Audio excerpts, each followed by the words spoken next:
Salam, sabahınız xeyir olsun dəyərli Space TV izləyiciləri. Bugün təqvim dekabr ayının 3-ünü göstərir.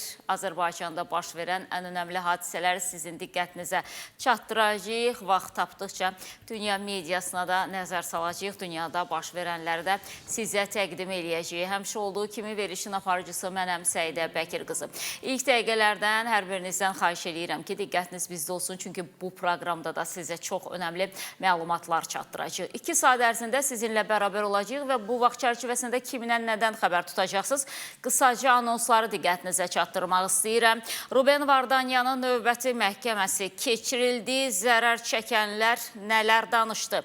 Sevinç Osman qızının ibtidai istintaqı başa çatdı. Şəklimi yayıb, vay şüvən saldılar Yazıçılar Birliyinin sədri. Anar nələrə diqqət etdi, sizə təqdim eləyəcəyik. Ötən gün Milli Məclis toplandı. Millət vəkilləri hansı məsələləri gündəmə gətirdilər? Əhali arasında kəskin respirator virus yayıldı. Sətəlcəmə qədər gətirib çıxaran xəstəlikdən necə qorunmalıyıq? Sabunçuda 11 il öncə törədilən qətlin üstü açıldı. Tovuzun Avaztəpə adlanan ərazisində yaşayan sakinlər ölümlə üz-üzədilər. Həyəcanlarını sizə də təqdim eləyəcəyik. Zaqatala sakini fındıq bağı üçün verilən subsidiyanı ala bilmir. Səbəb nədən ibarətdir? Bundan da xəbəriniz olacaq. Beləliklə, dəyərli izləyicilərimiz, başlayaq və xəbərlərə keçməzdən öncə sizə qaynar xətt nömrəmizi təqdim etmək istəyirəm. Belə ki, 077 379 0747 qaynar xətt nömrəmizdir. Gördüyünüz, şahid olduğunuz hadisələrlə bağlı bizim qaynar xəttimizə foto və yaxud da ki, video çəkib göndərə bilərsiniz. Eyni zamanda, əgər probleminiz varsa və bizim işıqlandırmağımızı istəyirsinizsə, qaynar xətt nömrəmizə video formatda üzərindən şərhini etməklə göndərə bilərsiniz. Ötən gün Ruben Vardanyanın məhkəməsi keçirildi və məhkəmə prosesində zərər çəkənlərin ifadələri dinlənilib. Azərbaycan Respublikasının Cinayət Məcəlləsinin sülh və insanlıq əleyhinə cinayətlər, müharibə cinayətləri, habelə terrorçuluğu maliyyələşdirmə ilə bağlı maddələri ilə və digər ağır cinayətlərdə təqsirləndirilən erməni vətəndaşı Ruben Vardanyanın barəsində cinayət işi üzrə məhkəmə prosesi dekabrın 2-sində davam etdirilib. Hakim Zeynal Ağayevin prosesdə ilk dəfə iştirak edən zərər çəkmiş şəxslərə və zərər çəkmiş şəxslərin hüquqi varislərinə məhkəmə heyətini, dövlət ittihamını müdafiə eləyən prokurorları, tərcüməçiləri və s.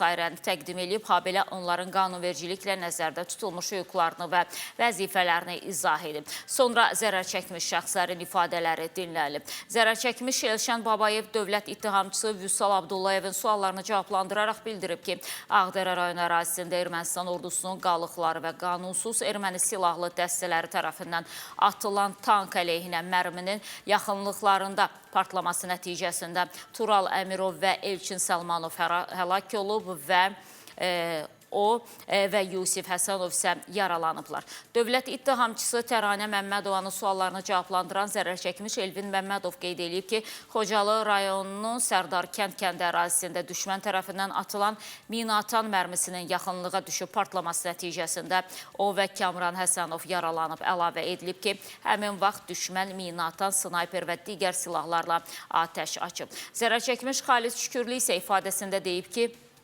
Xocalı rayonunun Malıbəyli kəndi ərazisində düşmənin atdığı minaatan mərmisinin partlaması nəticəsində xəsarət alıb. Hadisə zamanı Sadiq Məmmədov və Nicat Əhmədzadə də yaralanıblar. Zərər çəkmiş Fazil Əmirov baş prokurorun böyük köməkçisi Vüsal Əliyevin suallarını cavablandıran zaman bildirib ki, Xocalı rayonunun Malıbəyli kəndi ərazisində düşmənin açdığı atəş nəticəsində o, Seyfəddin Cabbarov və Kamran Nəcəfov yaralanıblar. Baş prokurorluğun dövlət ittihamının müdafiəsi üzrə idarəsinin şöbə rəisi Nəsir Bayramovun suallarını cavablandıran İlqar Qasımov qeyd edib ki, Xocalı rayonu istiqamətində düşmən tərəfindən bastırılmış minanın partlaması nəticəsində o və Hüseyn Hüseynov xəsarət alıblar. Məhkəmə prosesi sənədlərin və cinayət işi materiallarında olan digər sübutların tədqiqi ilə davam edib. Məhkəmənin növbəti iclası dekabr ayının 5-nə təyin olunub. Sevinç Osman qızının ibtidai istintaqı başa çatıb. Belə ki, xaricdə yaşayan jurnalist Sevinç Osman qızı, ictimai fəallar Abid Qafarov və Beydullah Manafovun barəsində olan cinayət işi üzrə ibtidai istintaq başa çatıb. Onlar barəsində olan cinayət işi üzrə qiyabi ibtidai istintaq dekabrın 2-sində tamamlanıb. Təqsirləndirilən şəxslərə izah edilib ki, Cinayət Prosessual Məcəlləsinin 91, 284 və 285-ci maddələrinə əsasən cinayət işinin materialları ilə ayrı-ayrılıqda və yaxud müdafiəçi ilə birlikdə tanış olmaq, digər prosessual hərəkətlərlə bağlı vəsatətlər vermək, özünün seçimi ilə müdafiəçi ilə təmsil olunmaq və digər hüquqlara malikdirlər. Təqsirləndirilən şəxslər və onların vəkilləri 9 dekabr 2025-ci il tarixdən etibarən cinayət işinin materialları ilə tanış olmaq üçün vaxt məhdudiyyəti qoyulmadan Baş Prokurorluğun İstintaq İdarəsinin inzibati binasında şərait yaradılacaq. Həmçinin izah edilib ki, istintaqa gəlmədikləri halda Cinayət Prosessual Məcəlləsinin 467-13-cü maddəsinə əsasən qiyabi icraatda açılmış cinayət işi məhkəməyə göndərilə bilər və ya barələrində qiyabi hökm yaxud da məhkəmənin digər yekun qərarının çıxarılması ilə nəticələnə bilər. Qeyd eləyək ki, 18 sentyabr 2025-ci il tarixdə ittihamın məzmununa əlavə və dəyişikliklər edilərək Sevinç Mirzəyeva və digər şəxslərin barəsində Azərbaycan Cinayət Məcəlləsinin 220.2 və 281.2-ci maddələri ilə təqsirləndirilən şəxs qismində cəlb etmə haqqında qərar qəbul edilib. Davam edirik, dəyərli izləyicilərimiz. Ötən gün Milli Məclisin payız sessiyası üzrə növbəti plenar iclas keçirildi və iclasın gündəliyinə 2026-cı ilin dövlət büdcəsi zərfinə daxil olan qanun layihələrinin ikinci oxunuşda müzakirələri davam etdirilib. Gələn ilin dövlət büdcəsi ikinci oxunuşda yenidən müzakirədə. İqtisadi Siyasət, Sənaye və Sahibkarlıq Komitəsinin sədri Azər Əmiraslanov aidiyyatı qurumların büdcə müzakirələri zamanı qaldırılan məsələləri nəzərdən keçirdiyini, büdcə layihəsinin üçüncü oxunuşda təqdim edilərkən bu barədə müvafiq məlumatın veriləcəyini dedi. Nəzərə almalıyıq ki, büdcə prosesi sadəcə bir illə məhdudlaşmır. O davamlı və uzun müddətli xarakter daşıyır və bu səbəbdən də hər zaman təkmilləşməyə məruz qalır. Yeni büdcə zərfinin müzakirəsi zamanı qaldırılan bir çox məsələlər və verilən suallar həm də bir qayda olaraq icraya dair hesabat mərhələsində cavablandırılır. Deputat Siyavuş Novruzov hər il yerli özünü idarə etmə sisteminə ayrılan vəsaitlərdə artımların olduğunu, dotasiyaların verildiyini, amma 2026-cı ilin büdcəsində bu artımların nəzərə alınmadığını dedi. Hesab edirəm ki, büdcədən bu sistemə ayrılan vəsaitin artırılması daha yaxşı olar deyə Siyavuş Novruzov bildirdi. 2025-ci ildə dövlət tərəfindən 8 milyon dotasiya verilibdir. 1.550.000 manat subvensiya verilibdir. Lakin 2026-cı ildə yerli özünü idarə etmə sistemində bu artımlar yoxdur. Hesab edirəm ki, bura artımların əlavə olunmasına ehtiyac var. Büdcə layihəsinin sistemli təhlili bir sıra məqamlar üzərində fokuslanmağı vacib edir. Bunu isə millət vəkili Samir Vəliyev söylədi. Büdcə siyasəti çərçivəsində müxtəlif parametrlər üzrə müvafiq normativlərin tətbiqi məqsədə uyğundur. Həmin normativlər sırasına ölkədə insan kapitalının inkişafı ilə bağlı olan istiqamətlərə ayrılacaq xərclərin ümumi büdcə xərclərinə və ümumi daxili məhsula nisbətini, büdcədə nəzərdə tutulan əsaslı kapital qoyuşları ilə bağlı xərclərin ümumi büdcə xərclərindəki payını və bir sıra digər indikatorları daxil etmək olar. Sonra iclas müzakirələrlə davam etdi.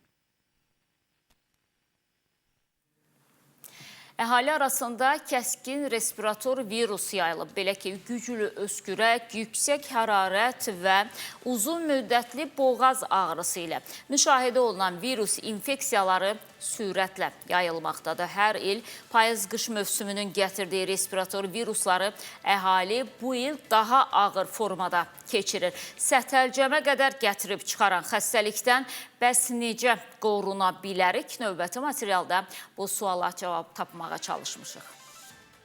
Bir həftədə gripəm. Bu bilməm nədən yayılıbsa, dərman da içirəmsə xeyir yoxdur. Öskürək tutmaları həftələrlə kəsilmir, boğaz ağrısı isə bir çoxunda günlərlə davam edir. Xəstəlik bəzi hallarda ağırlaşaraq ağciyərlərə də təsir göstərir. Son günlər əksər insanlarda bu kimi hallara tez-tez rast gəlinir.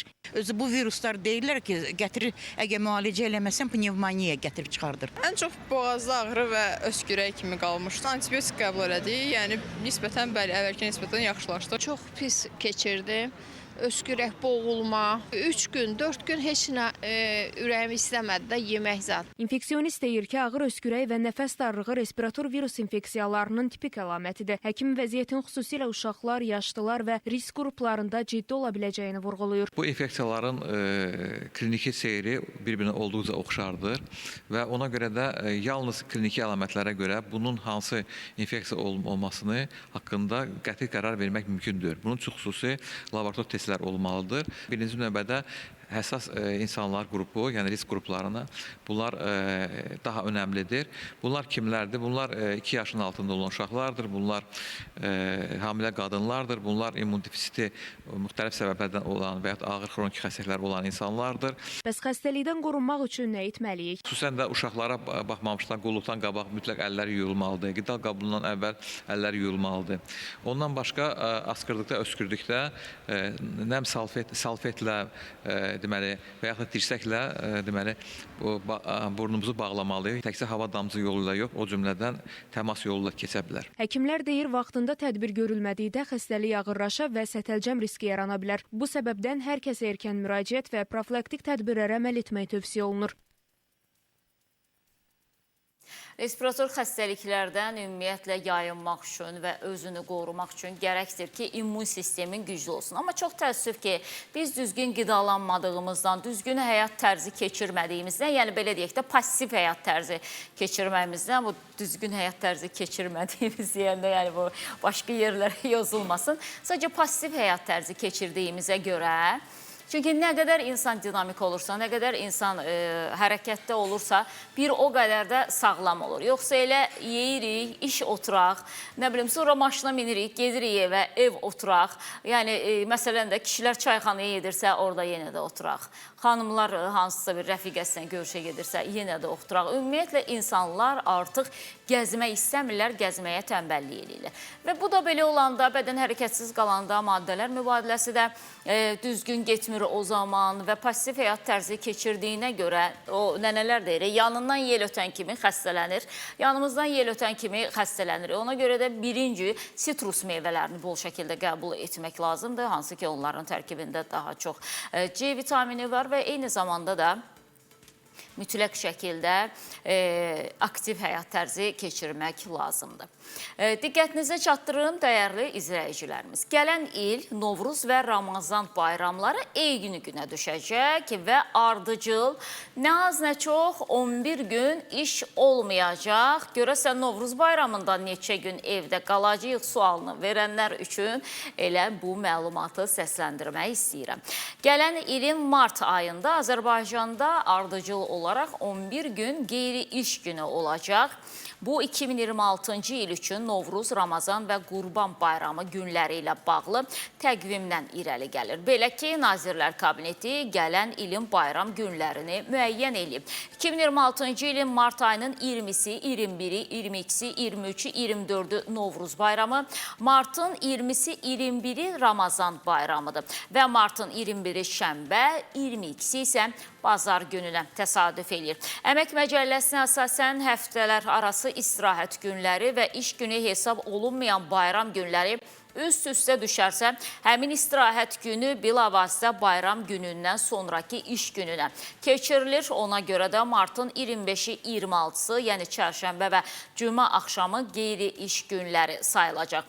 Gələn il martın 20-si, 21-i Ramazan bayramıdır. Əmək Məcəlləsinə əsasən Ramazan bayramı iş günü hesab olunmayan başqa bayram günü ilə üst-üstə düşdükdə növbəti iş günü istirahət günü hesab edilir. Qanunvericiliyin tələbinə əsasən növbəti iş günləri 27 və 30 mart tarixləri də qeyri-iş günü sayılacaq. Beləliklə, Novruz və Ramazan bayramı günləri ilə əlaqədar olaraq mart ayının 20-sindən 30-una qədər, yəni 30-u da daxil olmaqla qeyri-iş günü olacaq və beləliklə Novruz və Ramazan bayramları birlikdə bizə 11 gün istirahət imkanı verəcək. Düzdür, bu 11 gün istirahət imkanı televiziyalara aid deyil. Çünki belə deyək də biz də o gücləndirilmiş iş rejimində işləyən şəxslərə aidik, o insanlara aidik. Çünki yəni televiziya fəaliyyət göstərdiyinə görə efirlər də olur. İndi bu 11 gündən bizə 2 gün, 3 gün hər nə qədər pay düşəcəksə buna da şükür deyək və təbii ki, işini sevənlər izləyici qarşısında olmağı sevənlərin istirahəti elə efirdə olduqları müddətdir. Və davam edirik, dəyərli izləyicilərimiz. Ötən gün xatırlayırsınızsa sizə Kəlbəcərin ağ örpəyə bürünməsi ilə bağlı məlumat vermişdik və çox gözəl bir mənzərə var Kəlbəcərdə hal-hazırda. Hətta ötən gündə Kəlbəcərə qar yağıb, əməkdaşların əlində hazırdırsa material, o qar görüntülərini səhər tezdən düzdür. Paytaxt Bakıya, Sumqayıt, Abşeron yarımadasına yağış yağıb. Bugün yəni yağışlı hava şəraiti müşahidə olunmaqdadır. Bugün də deməyim, ötən gün axşamdan başlayaraq mənim özüm gecə yağışın səsinə oyanmışam yuxudan. Bir yağış yağırdı ki, necə deyərlər, o tut ucundan göyə çıx, Sumqayıtı nəzərdə tuturam. Amma deyəsən, Paytaxt Bakıya o qədər yağış düşməyib. Amma bütün hallarda artıq qışa doğru getdiyimizə görə hava da sərinləyir. Yağış da görəcəyik, qar da görəcəyik. Amma bu il qarı daha tez görmək Kəlbəcərdə yaşayanlara və işləyənlərə nəsib olub. Ötən gün Kəlbəcərdən çəkilən möhtəşəm görüntülər var, təqdim edirik.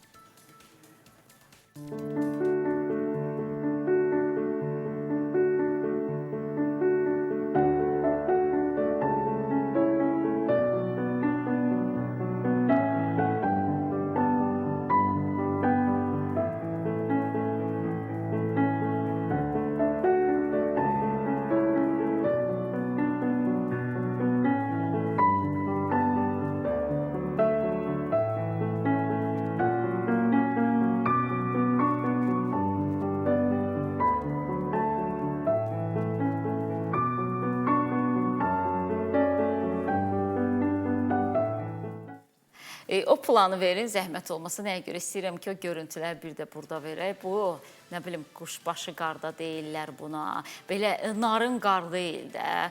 Çox gözəl görüntülər var həqiqətən də. Bu dəqiqə inanıram ki, məhkəmə çox adamın ürəyindən keçdi ki, Kəlbəcərdə olsun və o qarın altında. Özü sakit qardır. Küləkli qar olanda adamın xoşuna gəlmir, amma sakit qar yağanda bir başqa enerji verir adama, bir başqa belə deyək də gözəllik saçır ətrafa. Ona görə də yəni belə görün, yavaş, necə gözəl, həm də ki, güclü qardır da. Bu elə belə adi, yəni yüngül belə deyək də bir-iki dənə qar atdı və bitdi deyil də.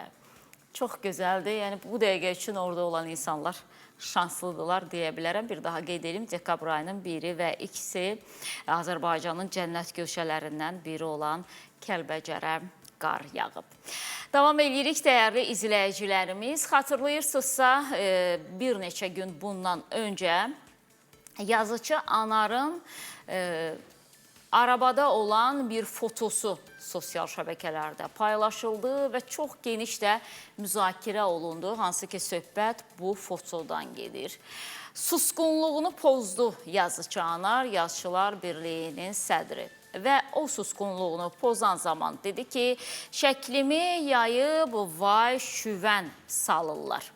Özümü çox yaxşı hiss eləyirəm, deyir Anar. Bir dəfə hava limanında arabaya minmişəm. Həmin vəziyyətdə paparatsilər şəklimi çəkiblər və onu hardasa yayaraq vay şüvən salmağa başlayıblar. Mən həmişə arabayla gəzmirəm axı, deyir Anar. Sadəcə İstanbul aeroportu böyük olduğuna görə orada belə hərəkət etmək daha asandır. Azərbaycan Yazıçılar Birliyinin sədri, xalq yazıçısı Anar Rızayev onu da bildirib ki, ona paxıllıq eləyənlər var. Mənim həm dostlarım var, həm də düşmən demək istəmirəm. Çünki elə adamları heç düşmən də saymıram. Sadəcə paxıllıq eləyənlər olur. Özümü normal hiss eləyirəm. Yaşın artmağının bircə ağır tərəfi var. Dostlarım bir-bir dünyadan köçüb gedir, onların sayı azalır, sırası seyrəlir. Mənim yaşıdım olan dostlarım demək olar ki, böyük əksəriyyəti həyatda yoxdur. Bu məni çox kədərləndirir, deyir yazıcı Anar. Mən onların da əvəzinə yaşayıram. Düzdür, cavan dostlarım da var. Allah onlara can sağlığı versin. Həyat davam eləyir və nə qədər Allahın verdiyi ömür payı var.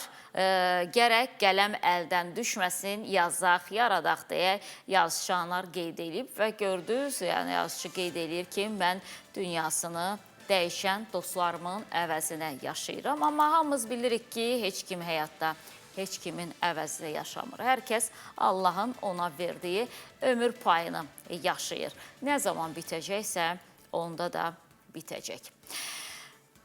Digər xəbərlərdən daha biri 11 il üstü bağlı qalan cinayətin üstünün açılması ilə bağlıdır. Dəyərli izləyicilərimiz, prokurorluq və polis uzun illərdən bəri gizli qalan cinayətin üstünü açıb. Hadisə 2014-cü ildə Sabunçu rayonu Sabunçu qəsəbəsində baş verib. Müəlliminin evinə oğurluğa girən şəxs cinayət törədərək qaçıb və uzun zaman istintaqdan gizlənə bilib. Cinayət hadisəsinin təfərrüatları barədə daha ətraflı Rəşad Vəkiloğlu məlumat verəcək.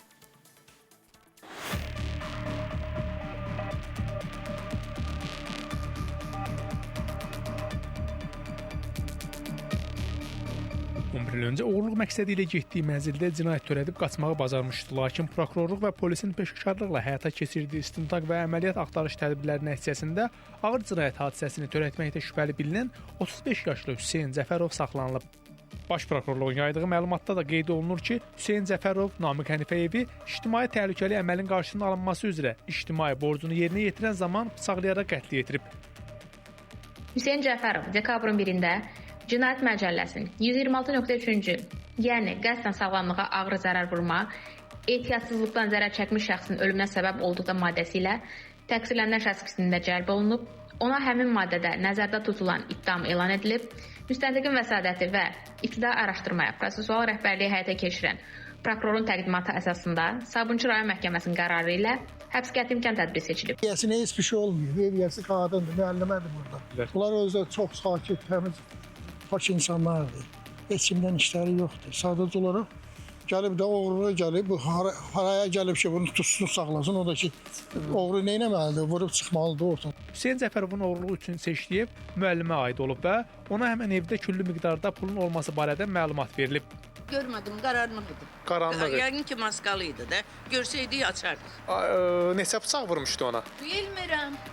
Vurdu, qaçdı, elə hadisə yerində öldü, yoxsa sonra xəstəxana? Yox, çöldə, küçədə, hadisə küçədə başlayır. Təşəkkür edirəm, xanım. Çox sağ olun, minnətdarım. Sağ olun. Ev sahibi deyir, hava qaranlıq idi. Oğrunu görüb şok keçirməsindən sonra qışqıraraq köməyə qonşuları çağırıb. İlk olaraq səsə onun evində usta işləyən Namiq Hənifəyev öz evindən gəlib. Namiq oğrunu zərərsizləşdirməyə çalışsa da, o bıçaqla hücuma məruz qalır.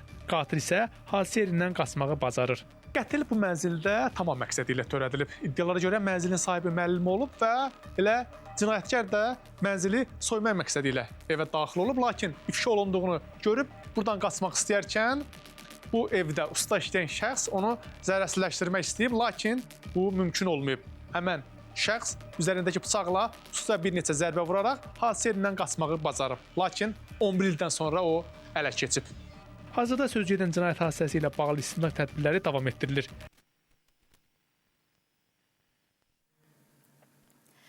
Gəncə şəhər sakini Mühiddin Aliyev şəhər ərazisində xırda ticarət üçün obyekt alıb. Lakin sənədləşdirə bilmir. Müraciət etdiyi qurumlardan da vətəndaşa heç bir müsbət cavab verilmir.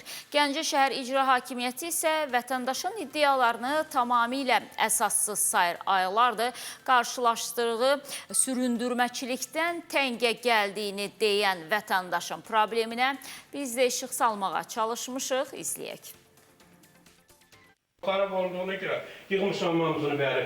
Onun hamısı bir-birinin üstünü basıram ki, şeydən keç olması, xarab olmaz. Mühiddin Aliyev Gəncə şəhərində kiçik sahibkarlıqla məşğuldur. 2024-cü ildə rəsmi dövlət mülkiyyətində olan yarım tikilini alqı-satqı yolu ilə alıb. Sonradan həmin tikilini ambar kimi istifadə etmək məqsədi ilə ikinci mərtəbəsini inşa etmək istəyib. Gəncə şəhər Memarlıq İdarəsinin rəisi və digər rəsmilər əraziyə baxış keçirib. Mühiddin Aliyev quruma dəvət olunub, lakin sonradan Gəncə şəhər Memarlıq İdarəsi tikintiyə icazə verməyib. Heç bir səbəb göstərilmədən tikintinin dayandırılması tələb edilib. Gəncə İcra Hakimiyyətinin baş memarı Elvin Həsənli. Qəbulunda olduğum, daha doğrusu başladı sənət vermək əvəzinə cürbəcür hərəkətlər eləməyə. Hər işin öz qiyməti var. Bunun da qiyməti filan qədərdir. Ay Elvin müəllim, qeyri-qanunsa bunu tüyməkdir. Yox, onun sənətdən başı çıxmır. Ya işdən başı çıxmır. Ya da bilmirəm nədir. Elə oturdu orada qiymətləndir. Hər şey qiyməti, bunun qiyməti, bunun qiyməti. Müsahibimiz iddia edir ki, tikiliyə icazə verilməsi üçün bütün sənədləri var. Tikili dövlət qeydiyyatında olan çıxarışlı xüsusi mülkdür. İkinci mərtəbənin inşası üçün layihə tələb olunur ki, bu da layihələndirilib və elektron tikinti portalı vasitəsilə bütün sənədlər onlayn formada memarlıq şöbəsinə göndərilib. Lakin buna baxmayaraq müraciətə müsbət cavab verilmir. Elektron tikinti portalında qeyd olunur. Bilavəsə tikintiyə icazə prosesində tələb olunan rəy və texniki şərtlər sifarişçinin iştirakı olmadan icazə verən qurum tərəfindən həyata keçirilir. Yəni mən o sənədləri onlara təqdim eləmişəm. Onlar bütün sənədləri elektron qaydada hazırlayıb icazənin verilməsini təmin eləməlidirlər bir mənələr tikinti məcəlləsində qanuna uyğun olaraq. İcazə verilmir. Eləmirlər. Məsələ ilə bağlı Gəncə şəhər İcra Hakimiyyətindən bildirildi ki, Mühiddin Əliyevə məxsus Kərim bəy Mehmandarov küçəsi 24 ünvanında yerləşən qeyri-yaşayış binasında qanunsuz olaraq tikinti işlərinə başlanılıb. Qeyd olunan ünvanda müvafiq icazə sənədləri olmadan aparılan tikinti işləri dayandırılıb. Vətəndaşın ondan müəyyən məbləğdə vəsaitin tələb olunması ilə bağlı iddiası isə tamamilə əsassızdır. Qanun icazə verir, Gəncədə Elnur müəllim kimdirsə, o deyir ki, qanundan üstün mənəm. Düzdür, materialda diqqət etdirsə, ən sonda, yəqin ki, o icra hakimiyyətinin açıqlaması idi. Gəncə şəhər icra hakimiyyətindən deyirlər ki, qanunsuz burada tikinti işlərini həyata keçirir, heç bir sənədi olmadan və s. Və gördüyünüz kimi, insanın da əlində nə qədər desən, kağız-küğuz var. Yəni sənəd var və söylüyor ki, layihələndirmə də icazə verir. Ümumiyyətlə, bütün aidiyyatı qurumlar icazə verirlər ki, mən burada ikinci mərtəbəni tikə bilərəm, oradan ambar kimi istifadə eləyə bilərəm. Amma dediyimiz kimi, yəni Gəncə şəhər İcra Hakimiyyətindən Elnur müəllim bu prosesi əngəlləyir və sənədsizdir, icazəsizdir, atdığı addımlar deyə tikintiyə razılığını vermir. Bir müddət bundan öncə bizim qaynar xəttimizə müraciət etmişdi. Həmin bu şəxs Gəncə sakini Mühiddin Əliyev və bizim Space xəbərin bölgələrdə olan əməkdaşları da bizə gələn şikayətləri daha geniş formada işıqlandırırlar. Aidiyyatı qurumlar da əlaqə saxlayırlar və əslində hadisə necədir, nə baş verirsə bunu daha geniş formada təqdim eləyirlər. Hansı ki, biz indi sizə növbəti bir materialı təqdim eləyəcəyik. O da artıq ikinci dəfə idi ki, bizə bununla bağlı şikayət gəlirdi. Əgər xatırlayırsınızsa, Masallıda bir meşənin zibilxanaya çevrilməsindən gedirdi söhbət. Zamanında orada meşəbəyə işləyən şəxs ikinci dəfə bizim qaynar xəttimizə video çəkərək müraciət eləyirdi ki, məni meşəbəyi kimi işdən çıxartdılar. Ümumiyyətlə, bu meşənin yaxınlığında yaşamayan, bu kənddə yaşamayan başqa birisini meşəbəyi təyin eləyiblər. Hansı ki, o şəxsə heç kəndə gəlmir və ümumiyyətlə meşədən xəbəri yoxdur. Ona görə də meşəni zibilli götürüb gedir. Həqiqətən də, yəni meşə bir zibilxananı xatırladırdı və o da bizim vasitəmizlə aidiyyatı qurumlara müraciət edirdi. İkinci dəfə biz problemi işıqlandırandan sonra aidiyyatı qurumlar hərəkətə keçiblər və həmin meşənin təmizlənməsinə başlayıblar. Yeri gəlmişkən həmin meşənin vəziyyəti necədir? Masallıda meşəyə necə baxılır? Bununla da bağlı Space xəbərin əməkdaşları da material hazırlayıblar və deməli, Diqqətinizə çatdırım ki, Masallıda meşə ərazisində, hətta meşə dolayı ətrafında üzərində təlimatlandırıcı yazılan olan lövhələr də ərazidən götürülüb və elə bunu fürsət bilən bəzi vətəndaşlar gecə saatlarında əraziyə gələrək tullantılarını meşəyə atırlar. Artıq nazirlik dediyim kimi ekoloji fəaliyyətin qarşısını almaq üçün ərazini nəzarətə götürüb izləyək.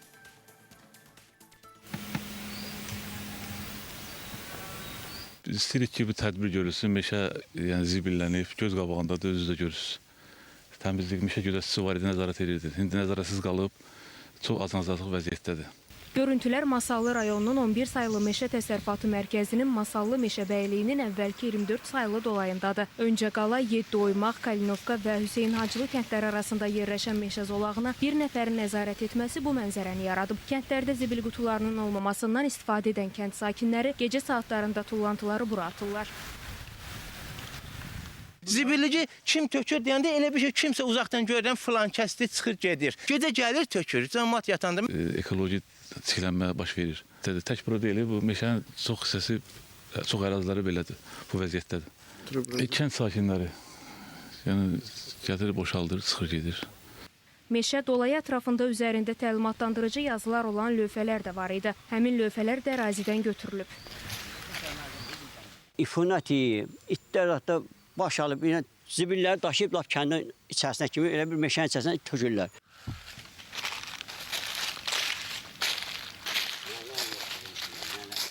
Əvvəl var idi ki, zibil tökmək olmaz, zibilləmək olmaz. Deyəsən 5-6 aydır buradan desə götürür, lövhə də yoxdur orada. Heç buna görə ki, onlar da cəmaət deyil, maneəsiz gəlib girirlər, istədiyi zibil töküb, çıxıb gedirlər. Məsələ ilə bağlı Ekologiya və Təbii Sərvətlər Nazirliyindən bildirildi ki, artıq sözügedən meşə dolayı nəzarətə götürülüb və tullantılar ərazidən təmizlənib. Sözügedən meşə ərazisi artıq regional meşə təsərrüfatı mərkəzinin əməkdaşları tərəfindən təmizlənib. Vətəndaşlarımıza müraciət edirik ki, tullantıları hara gəldi atmasınlar, ətraf mühiti təmiz saxlasınlar və belə hallarla rastlaşdıqları zaman Ekologiya və Təbii Sərvətlər Nazirliyinin 168 çağrı mərkəzinə müraciət etsinlər.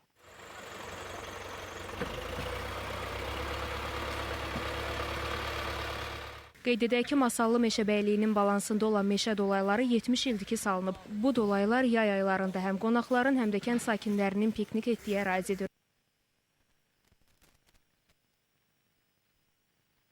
Valla o gözəllikdə meşəni heç zibilləmək olar. O qızıl payız deyirlər də, o xəzan, o ağacların görüntüsü, o meşənin görüntüsü, o meşəyə necə gedib oradan torbalarla zibil atmaq olar.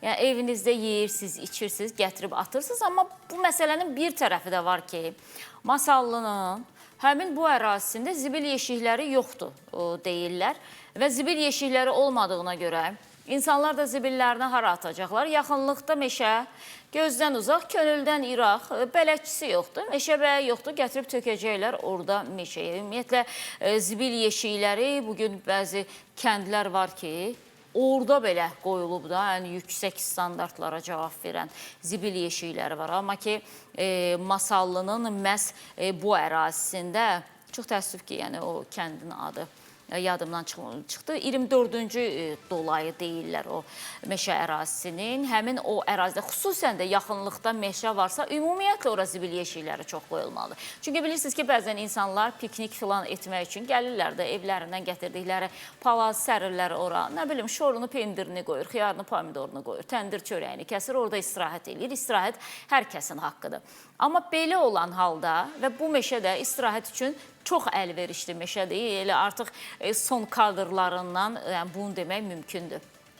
Çox əlverişlidir. Ona görə də siz ərazidə bir deyil, iki deyil, daha çox sayda zibil yeşikləri qoymalısınız ki, insanlar da ən azından yediklərini ora tökməsinlər. Düzdür, indi Masallıda o ərazidə yaşayanlar da gəlib oranı zibilliyə, yəni heç kim başqa kənddən gəlib ora meşəyə zibil atası deyil. İnsanlar özləri bəzən öz yaşayışlarını cəhənnəmə çevirirlər, zibilxanaya çevirirlər, üfunət qoxusu gələn bir yerə çevirirlər. Bilmirəm, valla fərqinə varırlar, fərqinə varmırlar, amma bütün hallarda nə gözəl ki, artıq bizim işıqlandırmağımızdan sonra aidiyyatı qurumlar da bununla bağlı hərəkətə keçiblər. Proqramımıza yeni qoşulan izləyicilərimizi salamlayıram. Gününüz xeyirli, uğurlu olsun. Dəyərli izləyicilərimiz və qaynar xətt nömrəmizi sizin diqqətinizə çatdırırım. 077-379-07-47. Qaynar xəttimizə gördüyünüz, şahid olduğunuz hadisələrlə bağlı maraqlı video və yaxud da ki, foto göndərə bilərsiniz. Yox, əgər özünüzün probleminiz varsa, şikayətiniz varsa, aidiyyatı qurumların qapısını dəfələrlə döyürsünüz, amma bu qapılar üzünüzə açılmırsa, aidiyyatı qurumun rəhbərləri sizi eşitmirsə, o zaman bizi eşidəcəklərindən əmin ola bilərsiniz və probleminizi bizə göndərə bilərsiniz. Biz də buradan efirdən işıqlandıracaq xəbərinizin də proqramından və inşallah ki, həlli istiqamətində də addımların atılmasını təqdim eləyəcəyik. Davam edirik. Tovuzun Avaztəpə adlanan ərazisində yaşayan sakinlər ölümlə üz-üzədirlər. Ərazidəki kanalizasiya və su quyuların üst qapaqlarının olmaması sakinlərin həyatını təhlükəyə atır. Yəni, dəfələrlə ərazidən keçən sakinlər quyuya düşərək xəsarət də alıblar. Bu azmış kimi təcili yardım avtomobili də xəsarət alan sakinə köməyə gələ bilmir ki, o da düşər kanalizasiya quyusuna.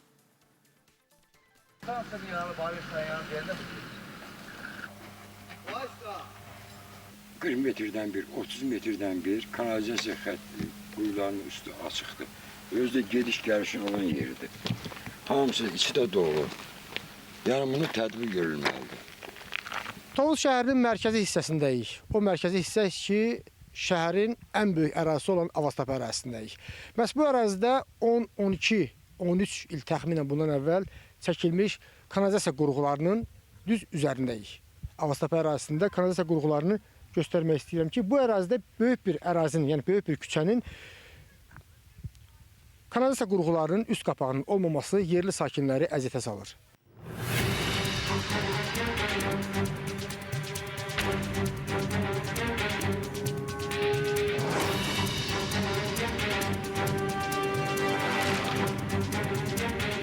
Sakinlər piyada hərəkət etdikdə bu ərazidə quyuya düşür.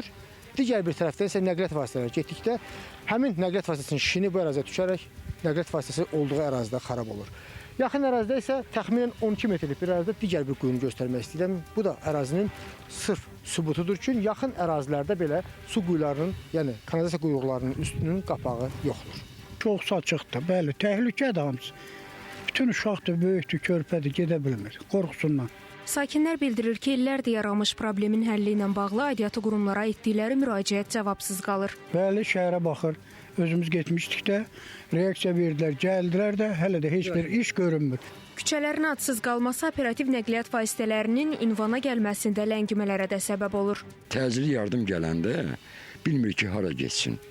Sakinlər deyir ki, bir neçə dəfə şəxsi vəsaitləri hesabına quyuları bərpa ediblər, lakin öz vəsaitim hesabına 2 dəfə bax bunu görürsənmi? Orayı təmizlətmişəm, qoymuşam, gənə gəlir, götürür, axşamlar şeylir, aparıb satırlar. Skoripomuş gəlir, lap boruya düşür. Avaztəpə kimi tanınan yaşayış məntəqəsinin problemləri ilə bağlı Tovuz rayon icra hakimiyyətinə müraciət ünvanladıq. Bildirildi ki, əraziyə baxış keçiriləcək və ərazidəki problemlər həllini tapacaq.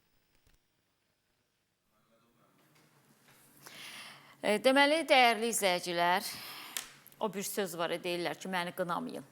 İndi siz də məni qınamayın. Elə bil ki, bu kanalizasiya qapaqlarını satırlar. İndi kim satır onu deyənmərəm.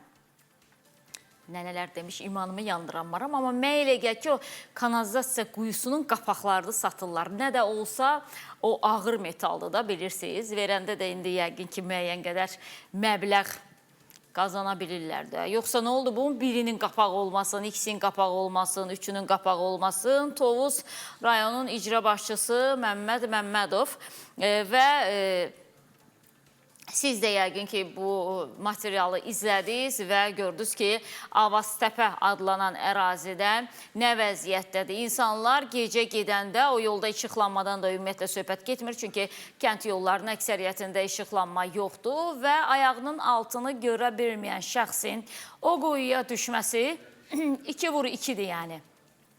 dərhal quyuya düşə bilər. Çünki qaranlıq olan ərazidə necə görür ki, ayağının altını Allah ümidinə gedir. Sonra da addım başı olan kanalizasiya quyuları hamısının da qapağı yox vəziyyətdə.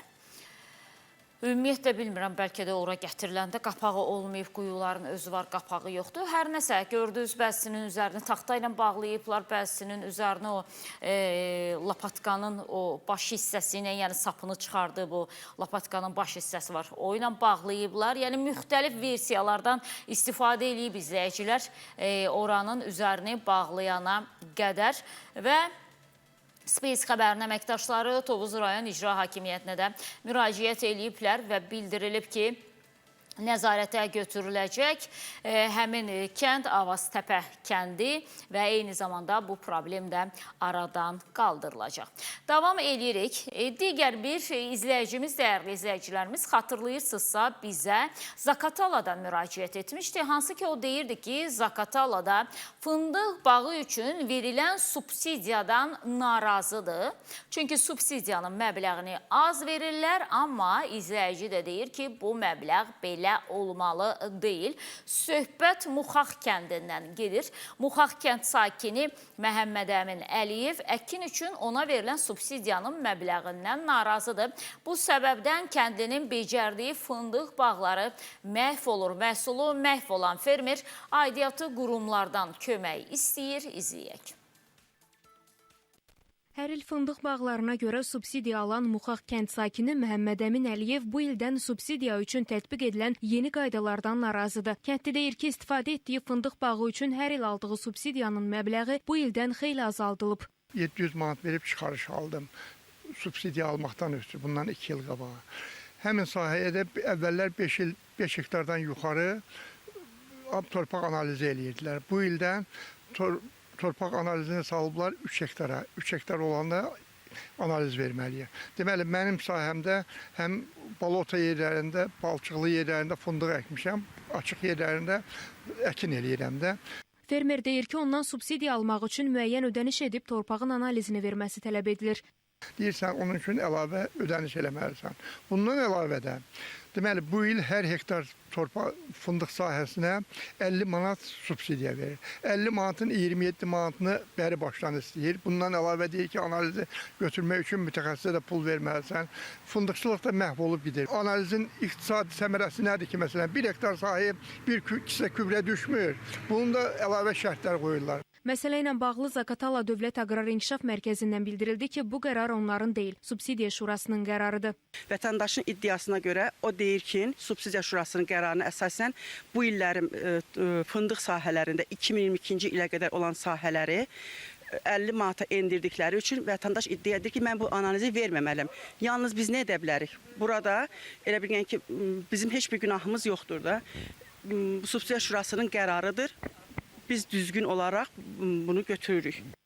Qeyd edək ki, 20 ildir müxtəlif növ bitkilərin əkin biçini ilə məşğul olan kənddə əkin üçün 7,6 hektar torpaq sahəsini icarəyə götürüb ki, bunun da xeyli hissəsində fındıq becərir. Bəli, fındıq bağları məhv olan şəxsə deyirlər ki, Məhəmməd Əmin Əliyevə söyləyirlər ki, bu Subsidiya Şurasının qərarıdır. Yəni, siz analiz üçün pul verməlisiniz və s. Ötən verilişlərimizdə də bu şəxsin qaynar xəttimizə yönləndirdiyi şikayəti də sizə təqdim etmişdik. Və şəxs də deyir ki, mən nə üçün analizə pul verməliyəm? Analiz götürmək lazımdırsa, aidiyyatı qurumlar gəlsin, götürsün və ondan sonra da lazımı prosesi icra eləsinlər analiz götürəndən sonra. Amma gördüyünüz kimi orada məsul şəxslərdən biri söylədi ki, bu Subsidiya Şurasının qərarıdır. Yəni, burada belə deyək də 25 manatdırsa, 50 manatdırsa, 100 manatdırsa, hər nədirsə Subsidiya Şurasının qərarıdır. Fikir verirsinizsə, Subsidiya Şurası kəndlinin problemini çoxaldır. Tarif Şurası kəndlinin də, şəhərlinin də problemini çoxaldır. Ümumiyyətlə, harada şuralar varsa, onlar, belə deyək də, ancaq o məbləğləri artırmaqla məşğuldurlar. Bunu ödəyən olacaqmı? Bunu ödəmək üçün bu yazıq insan gününün neçə saatını işləyəcək? Nə qədər məvacib əldə eləyəcək? Bugün orta statistik Azərbaycanlının gəliri nə qədərdir? Heç bunu hesablamadan, ölçmədən, biçmədən, düzdür, özlərinə sual versən deyəcəklər ki, bəli, biz bunu Azərbaycan insanının gəlirinə uyğunlaşdırırıq. Amma ki, xeyr, yəni bu artan qaz pulu, su pulu, işıq pulu, heç də ərzaqların pulundan da ümumiyyətlə danışmıram, heç də bizim həyat şəraitimizi düşünərək atılan addımlar deyil. İndi bu məsələdə, subsidiya məsələsində də ola bilsin ki, dövlətin qoyduğu müəyyən bir məbləğ var ki, bu mütləq şəkildə ödənməlidir. Yoxsa ki, yəni fındıq bağları məhvə getsin, amma 25-30 manatı da verməyək. Mən düşünürəm ki, Məhəmməd Əmin bəy, necə deyərlər, siz daşı ətəyinizdən tökün, çünki sonuçda gördüyünüz kimi yenə də bu sizin üzərinizdə qaldı. Daşı ətəyinizdən tökün, heyifdir o fındıq bağları.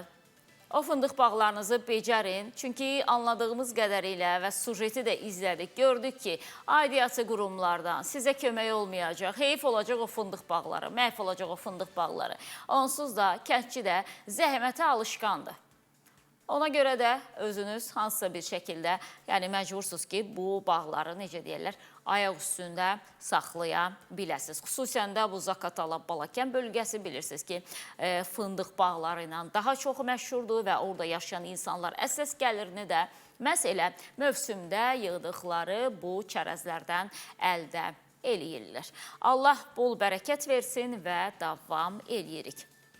Diqqətinizə çatdırım ki, dəyərli izləyicilərimiz, Kiberpolis Zurex Online maliyyət dələduzluq piramidasına qarşı əməliyyat keçirib və əməliyyatın nəticələri nələr olub təqdim edirik.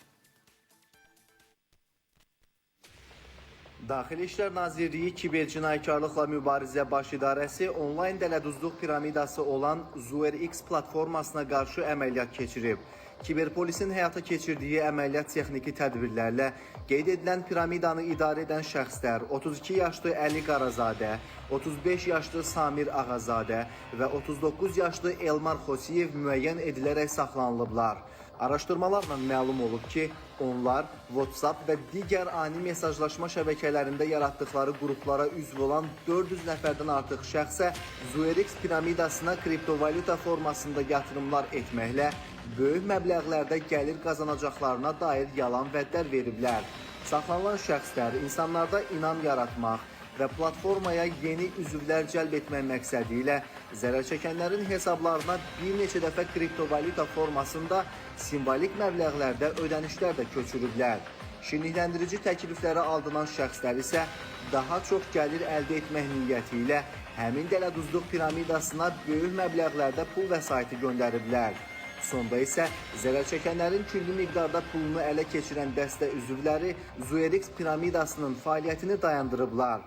ZuerX Pro Azərbaycan WhatsApp qrupu yaratmışam və 600-dən çox insan ora cəlb etmişəm. ZuerX Pro piramidasından cəlb etdiyim insanlardan mənə pullar çatırdır. Faktlarla bağlı baş idarədə araşdırmalar davam etdirilir. Sonda bir daha vətəndaşlara onlayn platformalarda qarşılaşa biləcəkləri və heç bir iqtisadi əsaslara söykənməyən piramida dələduzluq sxemlərinə, həmçinin kripto yatırım adı altında yüksək faizli gəlir təklif edən tətbiqlərə inanmamağı tövsiyə edirik. Dəfələrlə bununla bağlı maarifləndirici çarxlar da çəkilir, məlumatlar da verilir. Amma çox təəssüf ki, insanlar xüsusən də onlayn olaraq bu dələduzların qurbanına çevrilirlər və dələduzların toruna düşürlər. Bir daha diqqətinizə çatdırırıq. Kimsə zəng elədi, mən bank əməkdaşıyam. Nə bilim, kimsə zəng elədi ki, 5 manat qoyub 15 manat götürəcəksiniz. Sadəcə bir məntiq var. Hansı əsasdan 5 manat qoyduğunuz bir oyundan 15 manat götürürsünüz? Bu o deməkdir ki, sonraki mərhələlərdə əlinizdə olan nə varsa sizin əlinizdən alacaqlar. Yenə də deyirəm, dəfələrlə bununla bağlı maarifləndirici roliklər də təqdim olunur, məlumat xarakterli videolar da təqdim olunur. Amma çox təəssüf ki, insanlar bunu çox da fərqinə varmırlar.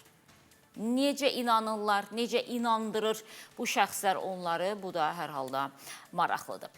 Davam edirik. Vətən müharibəsinin şəhidi Rəhimov Sadiq Nadir oğlunun adını olan bulağı təmizləyən balaca oğlan sosial mediada gündəm olub. Onun bu hərəkəti izləyicilər tərəfindən rəğbətlə qarşılanıb.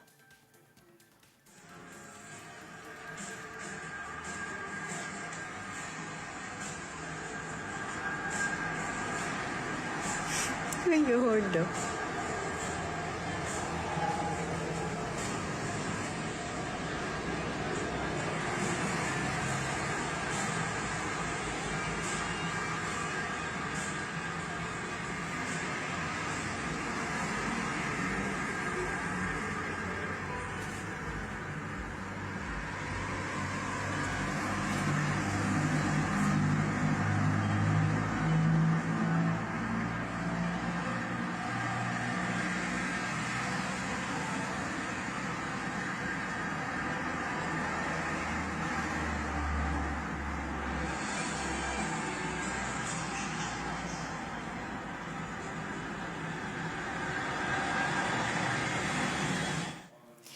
Çox ibrətamiz hərəkətdir əslində.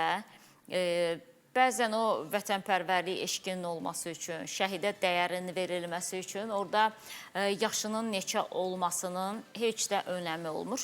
Məktəb yaşlı birisidir. Gördüyünüz kimi şəhid Rəhimov Sadiq adını olan bulağın mərmərlərini təmizləyir əlində olan parça ilə, əlində olan bezlə. Bilmirəm, bəlkə də ailədən gələndir, bilmirəm, bəlkə də şəhidimizin yaxınlarından kimdirsə, bu da ola bilər. Amma bütün hallarda belə görüntülərin sosial şəbəkələrdə paylaşılması çox yaxşıdır ki, heç olmasa başqalarına da görk olsun, başqalarına da, belə deyək də, baxıb götürəcəyi nələrsə olsun.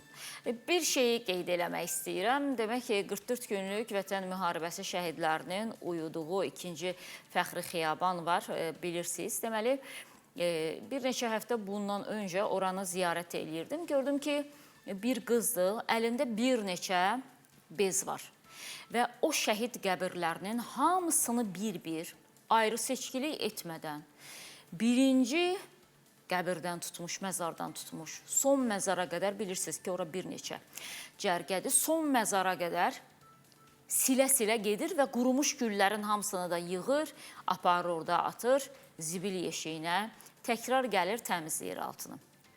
Yaxınlaşdım xanıma, xoş gördük, xoş gördük. Dedim ki, sizin görüntünüzü icazə versəydiniz, çəkib paylaşardım sosial şəbəkədə ki, siz bir nümunəsiz. Dedi Səidə xanım, mən illərdir bunu eləyirəm, artıq 5 ildir mən bunu eləyirəm və heç vaxt istəməmişəm kimsə görüntümü çəksin və paylaşsın. Dedim, amma çox gözəl nümunəsiz də siz burada. Dedi, o mənim içimdən gəlir, şəhidlərə olan hörmətimdir və orada bir çox şəhid anaları var idi. Onlarla da söhbət eləyəndə, onlar da qeyd etdilər ki, Səidə xanım, bizim bəzi ailə üzvlərimiz, yəni daha dəqiq desəm, qohumlarımız var ki, onlardan daha çox bu qız burada olur. Və biz hələ gələndə şəhid məzarının üzərini səliqəsiz formada, tozlu filan görməmişik. Düzdür, orada ərazidə nəzarət eləyənlər də var. Amma deyir, bu qadın artıq bizim hamımızın, bu qız, artıq bizim hamımızın, haradasa sizə deyim də, bir 18-19 yaşında olan bir gənc qızdan gedir söhbət. Və deyir ki, o artıq bizim hamımızın ailə üzvüdür. Heç vaxt fərq qoymaz ki, bu məsələn deyək də İlqarın məzarıdır, bu Fəridin məzarıdır, bu Adilin məzarıdır. Bütün məzarları bir-bir silir. Amma çox təəssüf hissi keçirdim. Özündən də icazəsiz təbii ki, onu çəkib paylaşa bilməzdim. Çünki bu etik olmazdı və bir adam istəmirsə, demək ki, ona o hörməti qarşılıqlı olaraq göstərmək lazımdır. İndi bu balaca qəhrəmanı görəndə bir anlıq o 44 günlük vətən müharibəsi şəhidlərinin uyuduğu, eyni zamanda antiterror şəhidləri də, hansı ki, bəziləri də o xiyabanda dəfn olunub, həmin o şəhid məzarlarını təmizləyən o qızı xatırladım bir anlıq. Allah o vətən sevgisini bizim ürəyimizdə daim eləsin. Şəhidlərə olan hörməti bizim ürəyimizdə daim eləsin. Düzdür, bəziləri var ki, o sosial şəbəkə cəngavərləri də deyirlər onlara. Məsələn ki, heç bir şəhidin məzarını indiyə qədər ziyarət eləməyib. Adım qədər əminəm, çünki bəzi insanların danışığından hiss eləyirsən də vətənpərvərlik ruhu nə qədərdir. Bir də var ki, vətənpərvərlər, bir də var ki, vətənşüvənlər. Müəyyən insanlar var ki, onlar vətənşüvənlər kateqoriyasına aiddir. Üzr istəyirəm, əgər etik səslənmirsə bu ifadə. Yəni, o kateqoriyaya aiddir. Bağırar, amma heç vaxtı dediyim kimi, yəni bir şəhid məzarını ziyarət etdiyini görməzsən, bir şəhid ailəsinin yanında olmasını görməzsən. Yəni, yalançı vətən sevgisini Allah qəlbindən alsın kimdəsə varsa o, həqiqi olanı versin, yoxdursa da ümumiyyətlə verməsin. Yəni, yalandan belə deyək də, o boş-boş danışmaq, boş-boş bağırmaq, yəni heç kimə lazım deyil, heç kimə fayda verməyib, o şəxslərin özünə də xüsusən fayda verməz. Davam edirik, sosial şəbəkələrdə paylaşılan daha bir görüntünü sizə təqdim edəcəyik. Hansı ki, uzun illərdir bərbad vəziyyətdə olan və baxımsız olan yolun bəxti nəhayət ki, açılıb və o yolu nəhayət ki, təmir ediblər. O yoldan keçən insanlar isə bunu sevinərək sosial şəbəkələrdə paylaşıblar. Sağ olsun Abşeron rayon icra hakimiyyəti 6 ildən sonra nəhayət ki, bizim Xırdalan sakinlərinin istəyini nəzərə alıb buradakı problemi yolu düzəldiblər. Bunlar Heydər Əliyev küçəsidir. Bakı Mühəndisliyi Universitetinin yolu. Çox olsunlar ki, 6 ildən sonra xahişlərimiz nəzərə alıb düzəltdilər. Təşəkkür edirəm. Sağ olsun. Abşeron rayon icra hakimiyyəti izləyici deyir və orada Xırdalanda bir çox yollar var, Masazırda bir çox yollar var ki, yəni çox bərbad vəziyyətdədir. Yəqin ki, mərhələli şəkildə onlar da asfaltlanacaqlar, mərhələli şəkildə o yolların da necə deyərlər, üzünə gün işığı doğacaq. Yeni qoşulan tamaşaçılarımızı salamlayıram. Gününüz xeyirli, uğurlu olsun. 077 379 07 47 qaynar xətt nömrəmizdir. Gördüyünüz, şahid olduğunuz hadisələrlə bağlı bizim qaynar xəttimizə foto və yaxud da ki, video çəkib göndərə bilərsiniz. Eyni zamanda probleminiz varsa bizim işıqlandırmağımızı istəyirsinizsə, o zaman probleminizi video formatda üzərindən şərh etməklə bizə göndərə bilərsiniz. Doğma şəhərim Sumqayıtdan bir material təqdim eləyəcəm sizə. Hörmətli izləyicilər, deməli orada sürücüləri maraqlandıran sual var. Sumqayıtda dörd qardaşa gedən yol deyilən bir ərazi var, hansı ki, o yolla yeni bulvara düşürsən və dörd qardaş da ki, orada bir şadlıq evinin adıdır. Sadəcə o ərazi o adla daha çox məşhurdur və daha çox tanınır. Bu yolda, o da ki, yol kəsişməsidir, yəni 4 yol ayrıcıdır. Kimə üstünlük verilməlidir deyə sürücülər soruşurlar. Həmin onların sorğusunu və bir sakin də həmin ərazidən video çəkib paylaşıb. Düzdür, indi orada daha çox bu sorğuya cavabı dövlət yol polisləri verə bilərlər, amma mən də azdan çoxdan bildiyim qədərilə indi o videonu izləyək, ondan sonra da müəyyən qədər çalışacağım ki, bu suala cavab verim. Səhv də desəm, heç də yol polisləri bağışlayarlar məni. Özüm də istifadə edirəm, yəni ona görə deyəcəm, amma baxaq görə, yəni izləyicini narahat eləyən nədir? Baxın ha cəmaət, bu yolu tanıyırsınız yəqin ki, 4 qardaşa gedən yoldur. Köhnə 4 qardaş idi, indi Danis Palas. O istiqamət 6-cı mikrorayon. Bu da ki znakdır. Yəni bu yoldan sola dönənlər baş yoldadır. Deməli, o tərəfdən gələnlərə yol verməli deyilsən, sən baş yoldasan. Bu düzdürmü ya yox? Çünki hamı burada baş yolda ola-ola oradan gələn maşınlara hamısına yol verirlər. Niyə yol verirlər, başa aça bilmirəm. Hamı ilə də qırğına çıxıram. Mənim adamım da anca dalaşır. Deyir, hamı ilə qırğına çıxıram. Hep Sumqayıtlılar bir-birlərinə oxşuyurlar. Bu anladığım qədərilə üzü bulvara dönən ərazini dedi izləyici. Sağa dönəndə orada səhv eləmirəmsə, həmişə svetoforun yaşıl işığıdır. Səhv eləmirəmsə, deyirəm də mütəmadi özüm də o ərazidən istifadə edirəm. Bəli, oradan anladığım qədərilə sola dönən yolu deyir. Hə, sola dönən yolda mənim özüm də gözləyirəm. qarşıdan gələn bulvar ərazisindən çıxan və yaxud da ki, Novxanlı tərəfdən gəlib dönən maşınları gözləyirəm. Çünki gözləməsən səni əzib keçəcəklər. Ona görə də yəni o yolu həmişə də elə hamında görürəm ki, o yolu gözləyirlər. Yəqin ki, indi bu baş yoldur və yaxud da ki, sən gözləməlisən sağdan gələni, soldan gələni. Çox dəqiq bilməyənlər, yəqin ki, elə başa düşdüm ki, orada çox adam mən kimi bilir ki, sola dönəndə gözləməlisən, yoxsa gözləməli deyilsən. Amma o baş yol məsələsində, bilmirəm, yenə də maraqlıdır. Svetofor işləyəndə, yox onsuz da, svetofor işləyəndə nişan qüvvədən düşür deyir izləyici. Amma ki, svetofor işləyəndə yaşıl yananda da yenə də dönürsənsə, bulvar istiqamətinə, soldan gələnləri gözləyirsən yenə də. Amma yox, soldan gələnləri yox, üzr istəyirəm, sağdan gələnləri gözləyirsən. Çünki həmişə, bir dəfə xatırlayıram ki, bir yol polisi əməkdaşı saxladı məni, çünki sağı gözləmədən keçdim. Baxdım əslində ki, sağdan gələn maşın hələ bir neçə dəqiqəyə gəlib çatacaq mənə. Mən də ki, o hövsələnin yiyəsi olmadığıma görə keçdim maşın gəlib çatana qədər. Yol polisinin əməkdaşı saxladı. Səidə xanım sağdan gələni mütləq gözləməlisiniz, gözləmədiniz dedilər. Yəni, ona görə bilirəm ki, sağla hərəkət eləyənləri gözləməlisən. Bütün hallarda. İndi yenə də buna dövlət yol polisinin əməkdaşları daha düzgün cavab verə bilərlər ki, o yol kimindir, o yolda kim kimi gözləməlidir və yaxud da ki, necə gözləməlidir. Və davam eləyirik qaynar xəttimizə gələn şikayətlərlə, artıq keçid alaq şikayətlərə, çünki 9-a qalır saatlarımız, bu şikayətləri nə vaxt səsləndirəcəyik, nə vaxt deyəcəyik deyə bizi gözləyən izləyicilərimiz var. Əvvəlcə başlayaq Ağcabədi rayonundan. Ağcabədi rayonundan Atakişiyev Mübariz bizim qaynar xəttimizə kənd cəmaatı adından və öz adından bir müraciət göndərib. Deyir ki, xahiş edirəm Səidə xanım, mənə və mənim timsalımda kənd cəmaatına kömək eləyəsiz, səsimizə səs verəsiz. Bizim əkin sahələrimiz susuzluqdan quruyub gedir və çəkdiyimiz əziyyətin də heç bir bəhrəsi olmur. Mən Ağcabədi rayon Hindar qəsəbə sakini Atakişiyev Mübariz Cümşüd oğlu. Məlumat verim ki, mənim ailəmə məxsus 2 hektar pay torpağım var.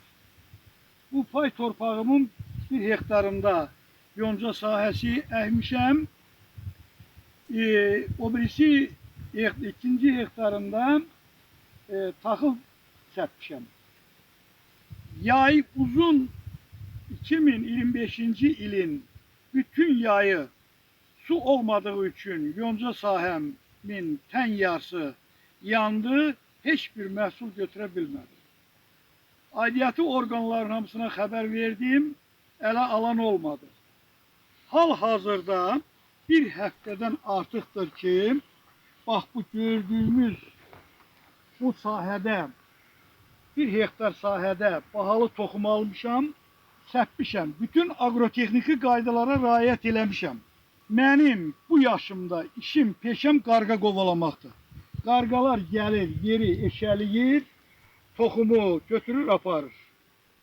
Dəfələrlə müraciət eləmişəm. İdarəyə gedirəm, rəhbərlik Ağcabədi Suvarma Sistemləri İstismarı İdarəsinin rəhbərliyi baxmır. Gedirəm idarəyə, idarədə tapılmırlar. Zəng vururam, heç birisi telefonu açmır. Mavin açmır, o birisi açmır. Suya baxan açmır. Mən məhəttəl qalıram, müraciət edirəm. Duman məktub gəlir ki, suvarmada heç bir problem yoxdur.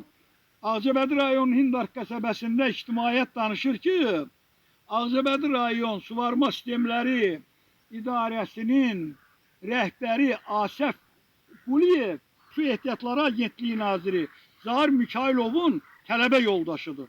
Yaxşı, tələbə yoldaşı olanda nə olar? Və köməklik göstərsin də bizə. İndi ona arxain olub, belə özbaşınalıq eləmək, mənəm demək kimə, nəyə lazımdır? İzləyicimiz Mübariz Atakişiyevdir və Mübariz bəy susuzluqdan əziyyət çəkdiklərini deyirlər. Torpaq sahələri yanır susuzluqdan və o qeyd eləyir ki, mənim işim gücüm ancaq bu əkin sahəsində qarğa qovalamaqdır, Mübariz müəllimin dili ilə deyirəm. Niyə? Çünki Mübariz müəllim dəni səpir, nəyi becərməlidirsə, onun dənini, tumunu səpir o əkin sahəsinə. Su olmadığına görə, necə deyirlər, dən qarışmır axı torpağa. Quru torpaqda da, qarğanın da gözünə dönüm, gəlir bir-bir dənləyir.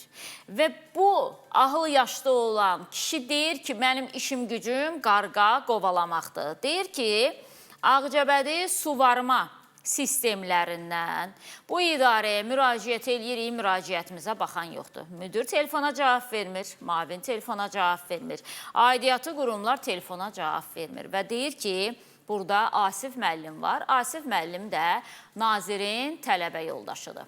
Hansı nazirin adını dedi, unutdum amma. Mikail Cabbarova dedi deyəsən, səhv eləmirəmsə, yoxsa hansı nazirin adını dedi, bilməm. Eşidə bilərsinizsə bir baxın deyin. Kaş ki, mən də hansısa nazirin sinif yoldaşı olardım. O zaman qoymazdım bir adamın problemi qalsın. Nə də olsa yaxşı sinif yoldaşı olmuşuqsa, nazir yəqin ki, sözümü eşidərdi. Bəlkə elə ona görə deyir, Allah dağına baxıb qarnı yağdırır. Bəlkə ona görə mənim heç bir sinif yoldaşım nazir ola bilməyib. Çünki mən onları bezdirərdim. Filan kəsin problemi var, filan yerdə problem var, burada su yoxdur, burada qaz yoxdur, burada işıq yoxdur. Ona görə də mənim sinif yoldaşlarım nazir ola bilməyib. Amma Asif müəllimin bəxti onda gətirib ki, Azərbaycanda böyük bir nazirliyin naziri onun sinif yoldaşıdır. O ki qaldı, əkin-biçim məsələsində su problemlə. Su problemi varsa, demək ki, əkdiyin sahədən heç nə əldə edə bilməyəcəksən. Su problemi varsa, demək ki, yenə də cibin boş qayıdacaqsan həmin sahədən. Görüntüləri verək zəhmət olmasa və Mübariz müəllim təkcə bu mənim problemimdir demir. Bu bizim çox sayda insanın şikayətidir Səidə xanım. Aidiyyatı qurumlara deyirlər, aidiyyatı qurumlar baxmırlar. Ondan sonra da necə deyərlər? Biz buradan problemi işıqlandıran kimi vəssalam, haray həşir düşür. Ay biz düz işləyirik, ay biz yaxşı işləyirik, danışan yalan deyir, biz orada filan şey görmüşük, biz orada filan şey görmüşük. Çox qurumların geri dönüşü bundan ibarət olur bizə. Tamam, siz işləyirsinizsə, işinizi zamanında görürsünüzsə, o zaman 70 yaşa yaxın bir kişiyə nə düşüb ki, özünü videoya çəksin, bizə atsın ki, mən bu ərazimdə qarğa qovalamaqla məşğulam. Heç bir suya aid olan qurum, nə müdürü, nə mavini, nə bilim, mavininin mavini, ya nə müdürün katibəsi, kimi düz deyə, indi katibə o suallara cavab verəsi adam deyil, misal üçün deyirəm də. Ki, telefonu qaldırmır, bizim problemimizi həll etmir. Və sonra da deyir, mənə rəsmi məktub gəlir ki, su ilə bağlı heç bir problem yoxdur ərazidə. Yaxşı, sən vurmadın, mən yıxılmadım. Su ilə bağlı problem yoxdursa, bu adam niyə əkdiyini becərə bilmir? Niyə onun torpağı ötən həftə göndərmişdi izləyici bizə bu material? Sadəcə ötən həftədə bildiniz ki, biraz mənim səhhətimlə bağlı problemlər oldu. 4-cü gün efiri yarımçıq saxladıq, 5-ci gün ümumiyyətlə efirə çıxa bilmədim. Ona görə bir qədər də gecikdi bu Mübariz müəllimin təqdim eləyəcəyimiz materialı. Yəni indi artıq bəlkə də 10 gündür ki, o ərazidə su yoxdur və ərazi suvarılmır. Həmişə buradan deyirik, bir daha da deyəcəyik. Bilmirəm, siz bəlkə də yorulursunuz, amma mən yorulmuram. Ola bilsin ki, həqiqətən də bugün hansısa idarə müəssisə rəhbəri bunu tam şəkildə qəbul eləyə bilmir ki, onun telefonu açıq olmalıdır. Mən başa düşürəm, çox saylı zənglər insanı yorur, insanın əsəblərini gərgin hala gətirir, çıxarır. Amma ki, su ilə bağlı problemi olan insan gedib qaz idarəsinin qapısını döyməyəcək, su idarəsinin qapısını döyəcək. Nə bilim, burada suvarma sistemləri idarəsinin qapısını döyəcək. Hər halda insanlar aidiyyatı üzrə müraciət etməyə çalışırlar da. Ona görə də heç olmasa 5 adamın telefonuna cavab vermirsinizsə, bir ikisinin də telefonuna cavab verin də. Bəlkə kimsə oda düşüb yanır, həqiqətən də sizin verəcəyiniz bir qaşıq suya ehtiyac duyur. İndi yenə də deyirəm, bu efir bitəndən sonra zəng gələcək bizə. O necə deyərlər, mən ölü sizdirə. Ağcabədi rayonundan zəng gələcək bizə, özdəki bu suvarma sistemləri idarəsindən gələcək. İndi bilmirəm, suvarma sistemləri idarəsi də hər nədirsə. Onlardan gələcək ki, bəs biz o ərazini mütəmadi olaraq suluyuruq. Və bəzi aidiyyatı qurumlar elə geri dönüş eləyirlər ki bizə. Mən az qalam deyim ki, vay gör, izləyici bizi necə allatdı. Yəni, mən məcburam ki, artıq elə düşünüm də. Aidiyyatı qurum deyir ki, siz nə danışırsınız? Mən elə başa düşürəm ki, məsəl üçün, kiminsə bir ev problemi varsa, biz onu işıqlandırırıqsa, məsəl üçün, geri dönüş alırıqsa, bəzən də geri dönüşü bizim özümüzə eləmirlər. Məsəl üçün, icra başçısıdırmı, tutaq ki, bələdiyyə sədridirmi və yaxud da ki, hansısa nazirliyin nümayəndəsidirsə, birbaş bizim özümüzə eləmirlər, bizim ətrafımıza eləyirlər. Səidə xanım nə istəyir, bizlə nə problemi var deyə suallar soruşurlar. Valla, mənim heç kimdən heç bir problem yoxdur. Azərbaycanda bəlkə də balaca adam mənəm. Mənim kimlənsə, tutaq ki, hansısa nazirlə mən niyə problemim olmalıdır və yaxud da ki, icra başçısı ilə niyə problemim olmalıdır? Ümumiyyətlə, onlar, belə deyim də, sonra o problemdə uduzan tərəfdə yenə mən olacam da, məntiqlə. Mən niyə kimlənsə problemim olmalıdır? Mən sadəcə bizə gələn qaynar xəttəki problemləri işıqlandırıram və ola bilsin ki, sizin xəbəriniz yoxdur da. Tutaq ki, bu Asəf müəllimlə danışsaq. Baxıb deyə bilmədiniz, hansı nazirin sinif yoldaşıdır Asəf müəllim? Bir dənə o materiala, yox, var idi. Ağsaqqal danışanda deyirdi ki, bilmirəm, valla. Bilmirəm, hansı naziri dedisə, hansısa nazirin sinif yoldaşıdır. Düzdür, burada nazirin günahı yoxdur, sadəcə hansı nazirin sinif yoldaşıdır məsələsinə toxunmaq istəyirəm. Yəni, ola bilsin ki, də, xəbəriniz yoxdur. Məsəl üçün, bu Su Melorasiya idarəsi yoxsa, bilməm, agentlikdir o Bakıda əyləşənlər, yox, su ehtiyatları, su melorasiya, kanalizasiya, belə bir nəysə də müəssisə var. Məsəl üçün, onlarla bağlı problemi buradan işıqlandıranda onlar bizi izləyirlər və dərhal problemin həlli istiqamətində onlar addımlar atırlar. Məsəl üçün, bizə olub bir neçə dəfə deyiblər ki, Səidə xanım, heç o ərazidə bizim o problemdən xəbərimiz yox idi. Yəni, nümayəndələr təyin eləyirlər yerlərə. Bəzi nümayəndə deyirlər, nəyimə lazım deyə durub kənddə, tutaq ki də, küçə durub gəzəcəm ki, görüm harada nə var, kim kanalizasiyadan əziyyət çəkir, kimin nə bilim arxı dolub, qonşuların axıtdığı su gəlib evinə dolur. Bəzi insanlar var ki, özlərinə əziyyət vermirlər də.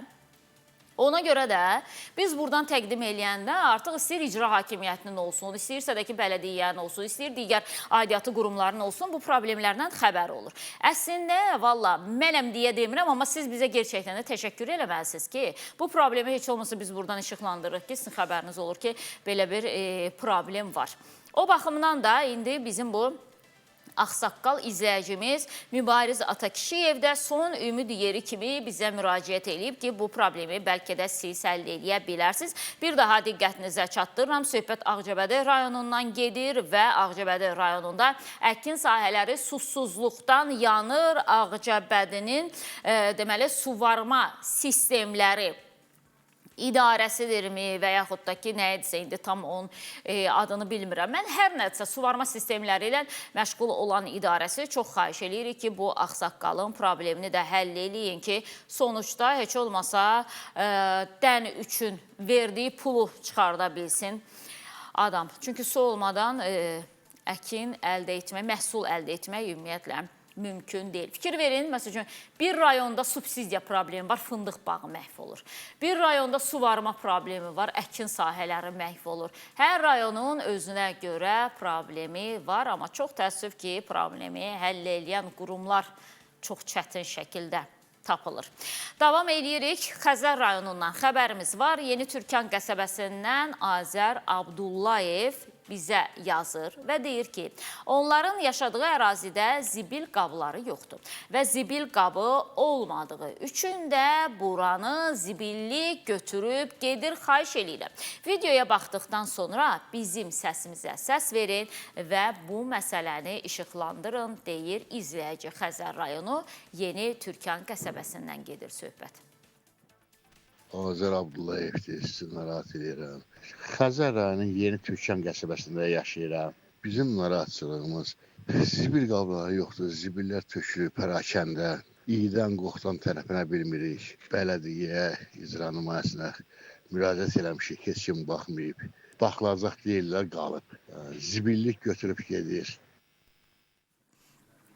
Deyiblər ki, baxılacaq, amma nə vaxt baxılacaq, nə zaman baxılacaq, necə baxılacaq, nə tör baxılacaq, nə tər baxılacaq, bunu bilən yoxdur, amma baxılacaq. Ötən gündə dedim. Ümid sonda ölür, yaxşı ki, ümidimiz var və biz hər açılan səhəri ümidlə açırıq ki, bugün bəlkə bu problemimiz həllini tapar. Və o zibillərlə bağlı məsələdə bir çox ərazilər var ki, mütəmadi o ərazilərdən bizə evimizi açırıq, zibilin üzərinə çıxırıq. Xatırlayırsınızsa, bir neçə dəfə bu problemi biz sizə təqdim etdik. Adamın evi demək olar ki, zibillərin içərisindədir. Həyət evidir, qapını açan kimi zibilin üzərinə çıxır. Deyir, dəfələrlə də demişik, heç kimin vecinə deyil. Zibil yeşikləri var, demək ki, zibillər o ərazidə o qədər ki, daşınmır. Bu yeşiklərdən sonra artıq zibillər ayaq tutub, yeriyir və belə bir mənzərə yaşanır orada.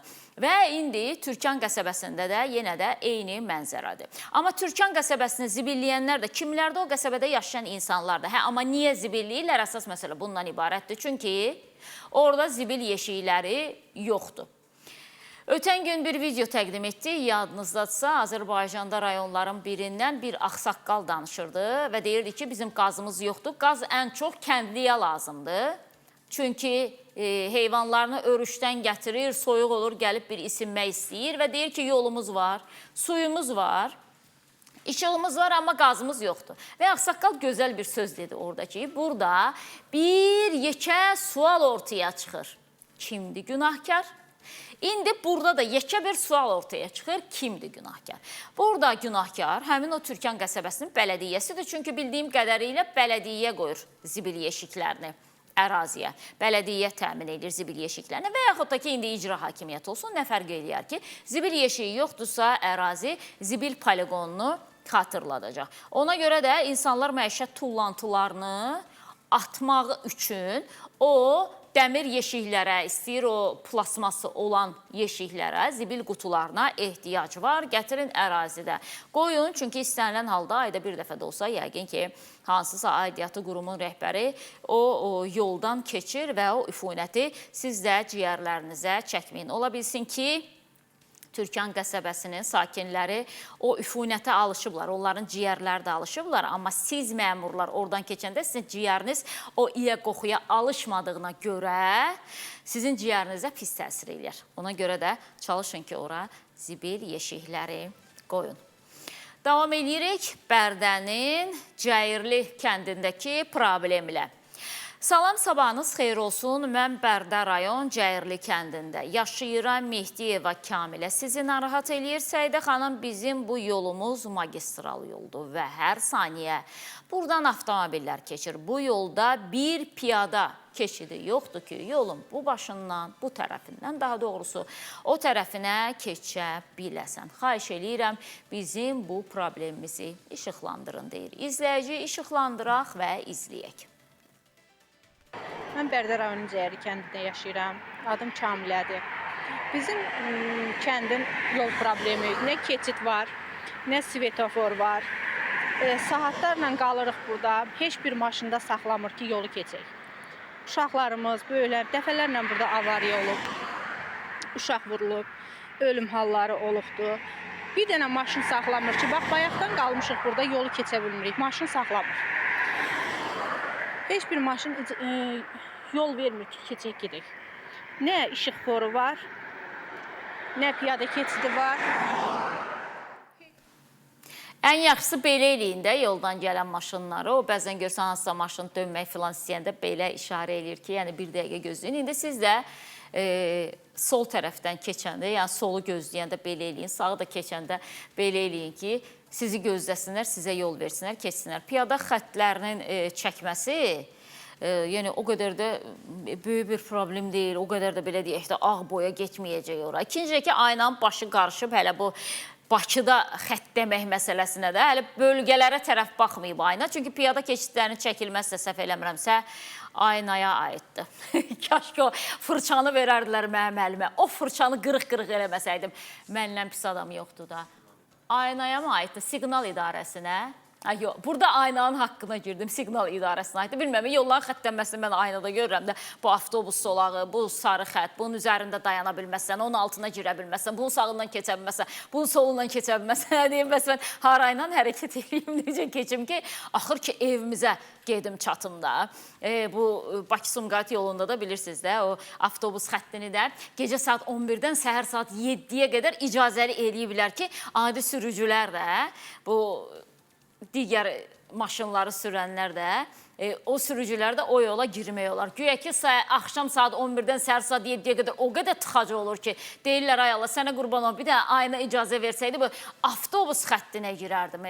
Yekə adamlarsınız da, vallahi bu qədər də insanları ələ salmaq olmaz da. İndi burada da, yəni o piyada zolağını ora çəkmək məncə çox da çətin bir iş deyil. Bəlkə də indi orada bir səbəb var piyada zolağı çəkmirlər, bilməm, hər halda buradan siqnal idarəsinə də yəqin ki, siqnal göndərə bildik. Söhbət Bərdə rayonunun Cəyərli kəndindən gedir. İnsanlar yolu keçməkdə əziyyət çəkirlər. Çünki baş yoldur, magistral yoldur deyirlər. Mütəmadi oradan avtomobillər hərəkət etdiyinə görə onlar yolu keçməkdə əziyyət çəkirlər. Binəqədi rayonunun Biləcəri qəsəbəsindən danışacağıq. İzləyicimiz Cavid Sultanov deyir ki, su borusu partlayıb və bu problem 2 ildir ki, davam edir. Mənzərəni də deyir, özünüz görüb biləcəksiniz. Bu israfçılıqdır. Yəni su borusu partlayıbsa demək ki, su dayanmadan axır gedir. Buna bir baxan olsaydı yaxşı olardı deyir. Dəfələrlə müraciət etmişik ki, gəlib düzəltsinlər. Nə gələn var, nə də ki, gedən xahiş eləyirəm, işıqlandırın.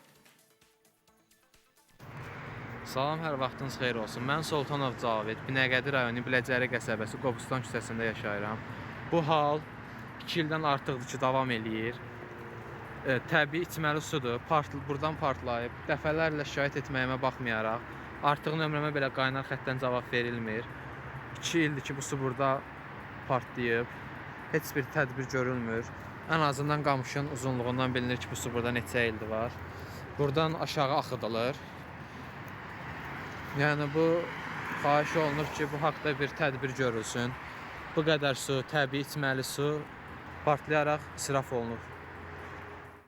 Qamış deyir ki, Allah ölənlərimizə rəhmət eləsin. Nə bu sudan çəkirəm ciyərlərimə, düzdür qamışın ciyəri yoxdur, amma hər halda da kökün vasitəsilə çəkir öz canına, ondan sonra da boyunu uzada-uzada davam edir. Azərsu bəzi yerlər var ki, deyirlər ki, orada nə bilim sənət yoxdur, filan yoxdur, biz o ərazilərə su vermirik. Bəlkə də elə bəzi yerlərdə su borusu belə partlayır, havaya axır, içməli su gedir orada. Ona görə də başqa birilərdə susuzluqdan əziyyət çəkir. Bir daha qeyd eləyirəm, Binəqədi rayonu Biləcəri qəsəbəsi Sultanov Cavid deyir ki, 2 ildir bu hal davam edir və 2 ildir xüsusən də deyirlər ki, su qıtlığı yaşanacaq bir dövrə gedirik. Çünki buxarlanma çoxdur, yağışlar o qədər yağmur, quraqlıqdır. Hətta bundan öncəki günlərdə o dənizin nə qədər geri çəkilməsi, ondan sonra onun altından hətta belə ağacların çıxması filan görüntülər də sosial şəbəkələrdə yayımlandı. Yəni quraqlıqdır da, artıq iqlim dəyişikliyi baş verir. Ola bilsin ki,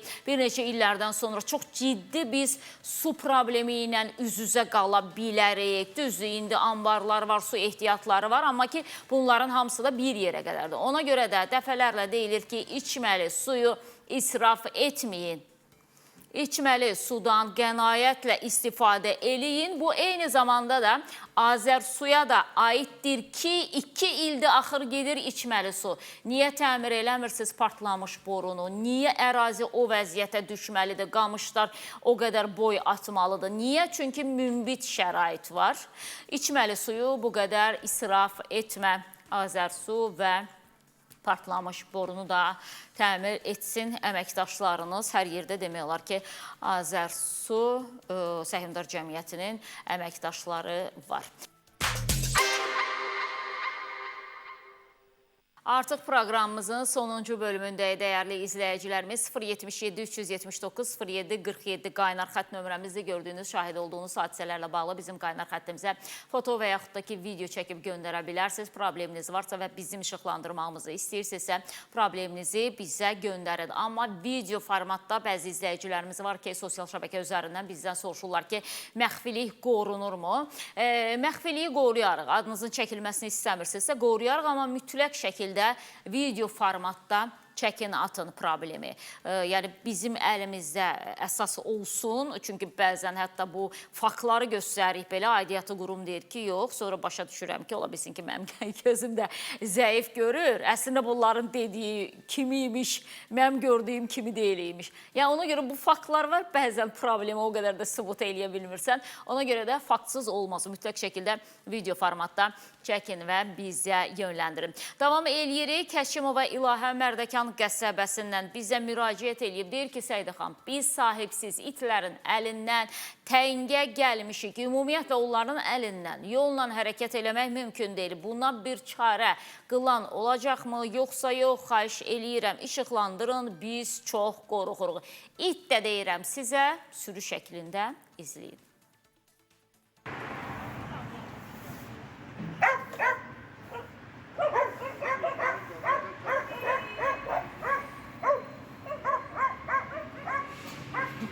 Mən Haşimova İlahə, Mərdəkan qəsəbəsinin sakiniyim. Sizə bu videonu atmaqda məqsədimiz odur ki, bu itlərin əlindən qorxudan bilmirik nə edək.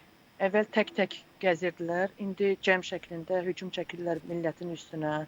Qorxuruq, uşaqlarımızı mağazinə göndərə bilmirik, çox qorxuruq. Artıq üstümüzə hücum çəkirlər. Ona görə məcbur sizə bu videonu atırıq, Mərdəkan qəsəbəsindən bir əncam çəkilsin. Mərdəkan qəsəbəsində sürü şəklində olan sahibsiz itlərlə bağlı İlahə xanım Həşimovanın müraciəti idi. Sahibsiz itlər çox ərazidə var, çox yerdə var, amma bundan öncə bir Xırdalanda idi, səhv eləmirəmsə. Biz problemi işıqlandırdıq, buradan təqdim etdik və bir neçə saatdan sonra gəlib ərazidən o sahibsiz itləri yığdılar. Xüsusi bilirsiniz ki, onların yığılmasına həyata keçirən insanlar da var və maşınlar var. Buna görə ayrılmış maşınlar və gəlib həmin ərazidə o itləri yığdılar. Burada da Mərdəkan qəsəbəsində də həddindən artıq çoxdur. Hətta maşının üzərinə hürərək hücum eləyən itləri də siz gördünüz. Lerik rayonunun Buruq kəndindən də xəbərimiz var sizə. Hümbatov İqbal adlı izləyicimiz deyir ki, o 2016-cı ildə Məşğulluq Agentliyinə müraciət eləyib. Astara Qaz İdarəsinə işə qəbul edilmişdim deyir. Daha sonra 2025-ci ildə dedilər ki, ştat ixtisara düşüb, mənim müqaviləmə xitam verildi. Lakin buna baxmayaraq sonradan məlumat aldım ki, həmin ştat ləğv olunmayıb, o ştatda işləyənlər var. Mənə də çox maraqlıdır ki, əgər ştat ləğv olunubsa, onlar necə işləyirlər? Hal-hazırda mən işləmirəm və çox pis vəziyyətdəyəm. Səbəbsiz yerə işdən çıxarıblar. Xahiş eləyirəm, işıqlandırın bu məsələni. Lerik rayonu Buruq kəndindən İqbal Hümbətov başqa nələri deyib izləyək. Salam Səidə xanım, sabahınız xeyir olsun. Mən Hümbətov İqbal Böyükxanoğlu, Lerik rayonu Buruq kəndindəndir. Səidə xanım, mən şikayətin işimdən çıxarılmağım barədədir. 2016-cı ildə məşğulluq yolu ilə sosial işçi kimi Astara Qaz İdarəsində işə götürüldü. 2019-cu ildə bizim iş yerimiz qalmaq şərti ilə bizi DOST mərkəzinə verdilər. Bu ilin sentyabrında, yəni 2025-ci il sentyabr ayının 5-də mənə məlumat verildi ki, işiniz ixtisara düşüb və mənim müqaviləmə xitam verildi.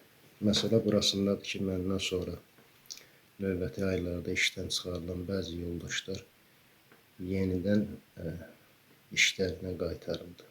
Bu qurum belə deyirlər, oldusa, təkcə bu mənim üçün deyildi ki, mən Bakı şəhərinin Yasamal rayonunda DOST mərkəzinə yaxınlaşdım. Oranın direktoru Firidun Cəllovun qəbulunda məni buraxmadılar. Dedilər ki, qurum ləğv olunur, bütün işçilər işdən çıxarılacaq. Baxın, mən ailəliyəm, 3 övladım var. Biri tələbə, ikisi məktəbli. 378 manat maaşlı, bir tənə də olsa ailəmi dolandırırdı. 378 manat maaş, 5 nəfər ailə üzvü. İndi heç yerdə işləmirəm, heç yerdən də gəlirim yoxdur. Mənim də kreditlərim var. Ödəyə bilmirəm, çox çətindir. Mən sizdən xahiş edirəm, bu DOST mərkəzi, yəni adı DOST mərkəzi olub, bu məsələlər bir aydınlıq gətirsinlər.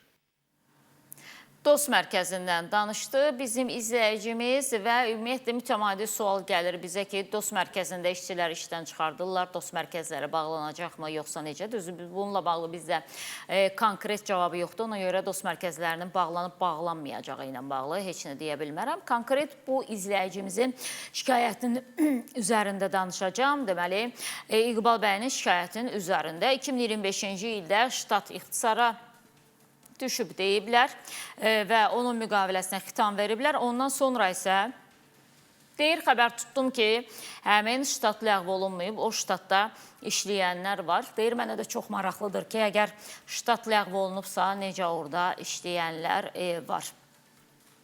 Və buna görə də aidiyyatı qurumlara müraciət eləyir. Evdə tək çalışan insandır, aldığı aylıq məvacibi də, aylıq maaşı da qeyd elədi ora və səbəbsiz yerə məni işdən çıxardıblar, söyləyirlər.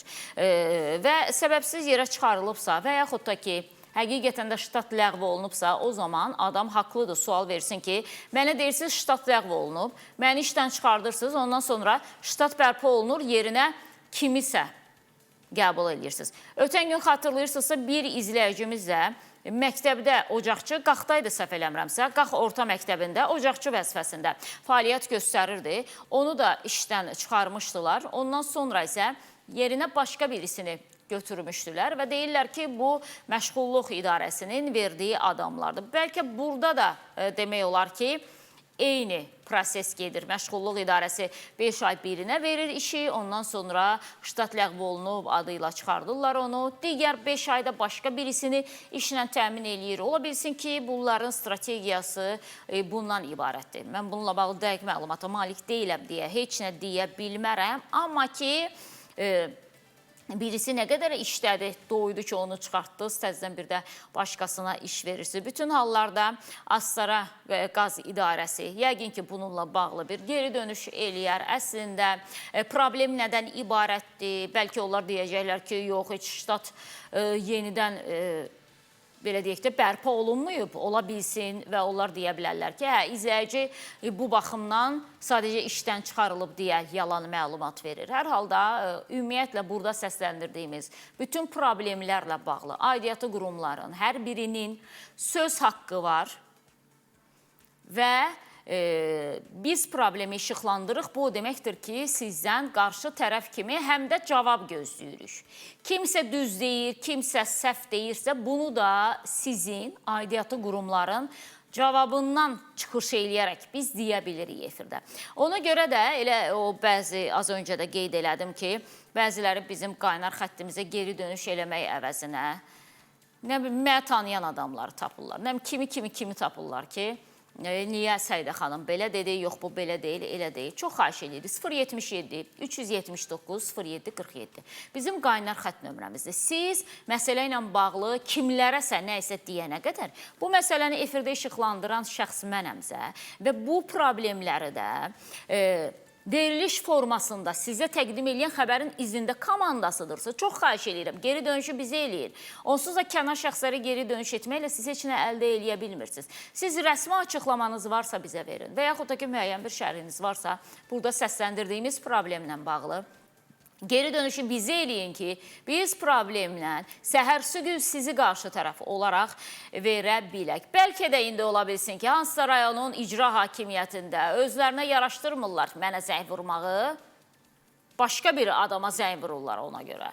Valla bu qürur məsələsi deyil bütün hallarda. Şikayət sizdən bağlıdırsa, siz də qarşılıqlı olaraq cavabını bura göndərməsiniz. Və bir daha üzərinə gəlirəm ki, biz şikayəti işıqlandırmamışdan öncə heç bir aidiyyatı quruma bununla bağlı məlumat vermirik. Çünki bizim verilişimizin formatı izləyicilərin şikayəti üzərində qurulub və biz şikayəti təqdim edirik filan idarə, filan müəssisə, icra hakimiyyətimi, nazirlikmi və yaxud da ki, hər hansısa bir qurum fərqi yoxdur və onların diqqətinə bu şikayəti çatdırırıq. Geri dönüş eləyirlərsə təqdim eləyirik, problemi aradan qaldırırlarsa yenə də təqdim eləyirik, hətta təşəkkür də eləyirik ki, çox sağ olsunlar, dərhal reaksiya verdilər. Amma da siz gedib məbqoh məqrəbəmi axtarırsınızsa, o zaman bu problem elə yenə də açıq şəkildə qalır və biz yenidən bir daha onun üzərinə dönürük.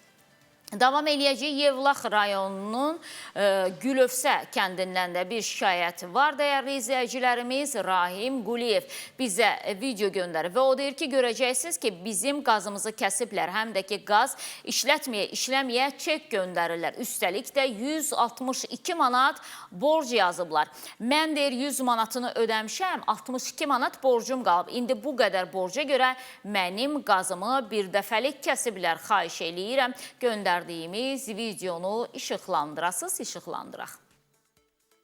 Xahiş edirəm, mən qazımı kəsiblər. Evimdə də 2 dənə Qarabağ veteranı. Gəlib qazımı kəsib gediblər 162 manata görə.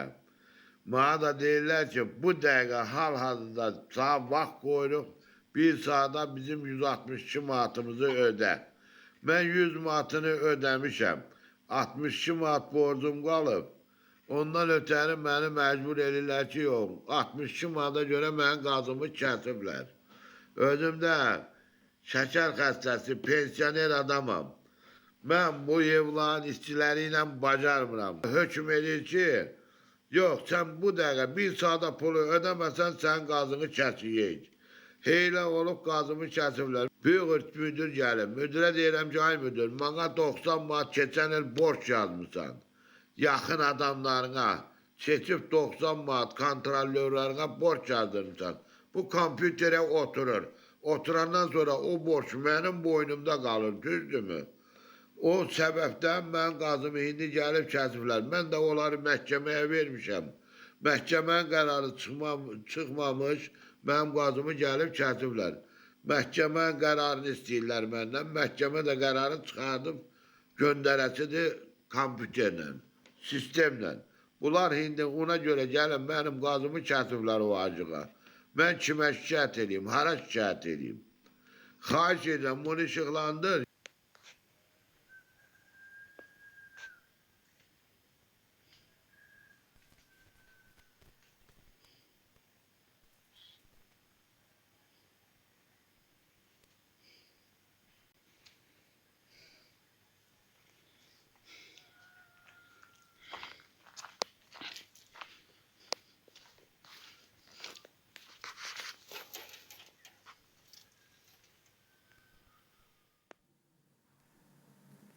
Ortadan kəsiblər. Gözünə dönüm Azəri qazı. Baltalayıb gedib, boruları bir-birindən ayırıb ki, qaz işlədənməsin. Niyə? Çünki sən 62 manat borcun var. Ay Rahim dayı, başıma dönüm, aparatdan səndə yoxdur, o maşinka var, deyirlər pul kəsir maşinka. O maşinkadan səndə yoxdur, maşın deyim də, maşinka biraz ruscaq çıxır, maşın deyim. Yoxdur səndə o pul kəsən maşından. Çünki məndə var, mən axşamlar otururam, çak-çak kəsirəm.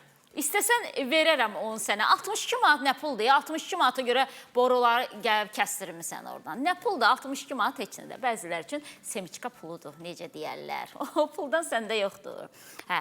Neysə, Rahim bəy, deməli, problem 62 manatın üzərindədir və Azəriqaz da deyib ki, güzəştə getmək nədir? Borcu varsa borcunu ödəməlidir. Mənim yadıma gəlir, illər bundan öncə bəzi ailələr var idi ki, onlarda bu borcu üst-üstə yığılmışdı, qaz borcu. Və çox sağ olsun, onda yəqin ki, o qaz idarəsində işləyənlər daha humanist idi. Və gəlirdilər, o aya bölürdülər həmin o borcu. Məsələn də 200 manat borcun varsa, hər ay 20 manat verərsən, o borcu mən silərəm. Yəqin ki, sizin tərəfə düşən, Yevlax rayonunun Gülövsə kəndinə düşən bu humanist yanaşmadan uzaqdır. Deyiblər ki, əzazil ol, əlvi möhkəm çırp, möhkəm də çırpa bilmirəm, çünki əlim yaman gündədir, nəysə. Bu inan da deyir ki, yumruğu vur stolun üstünə. İndi deriz, kimə müraciət eləyim? Müraciəti düz eləmişsiniz, bizə müraciət eləmişsiniz.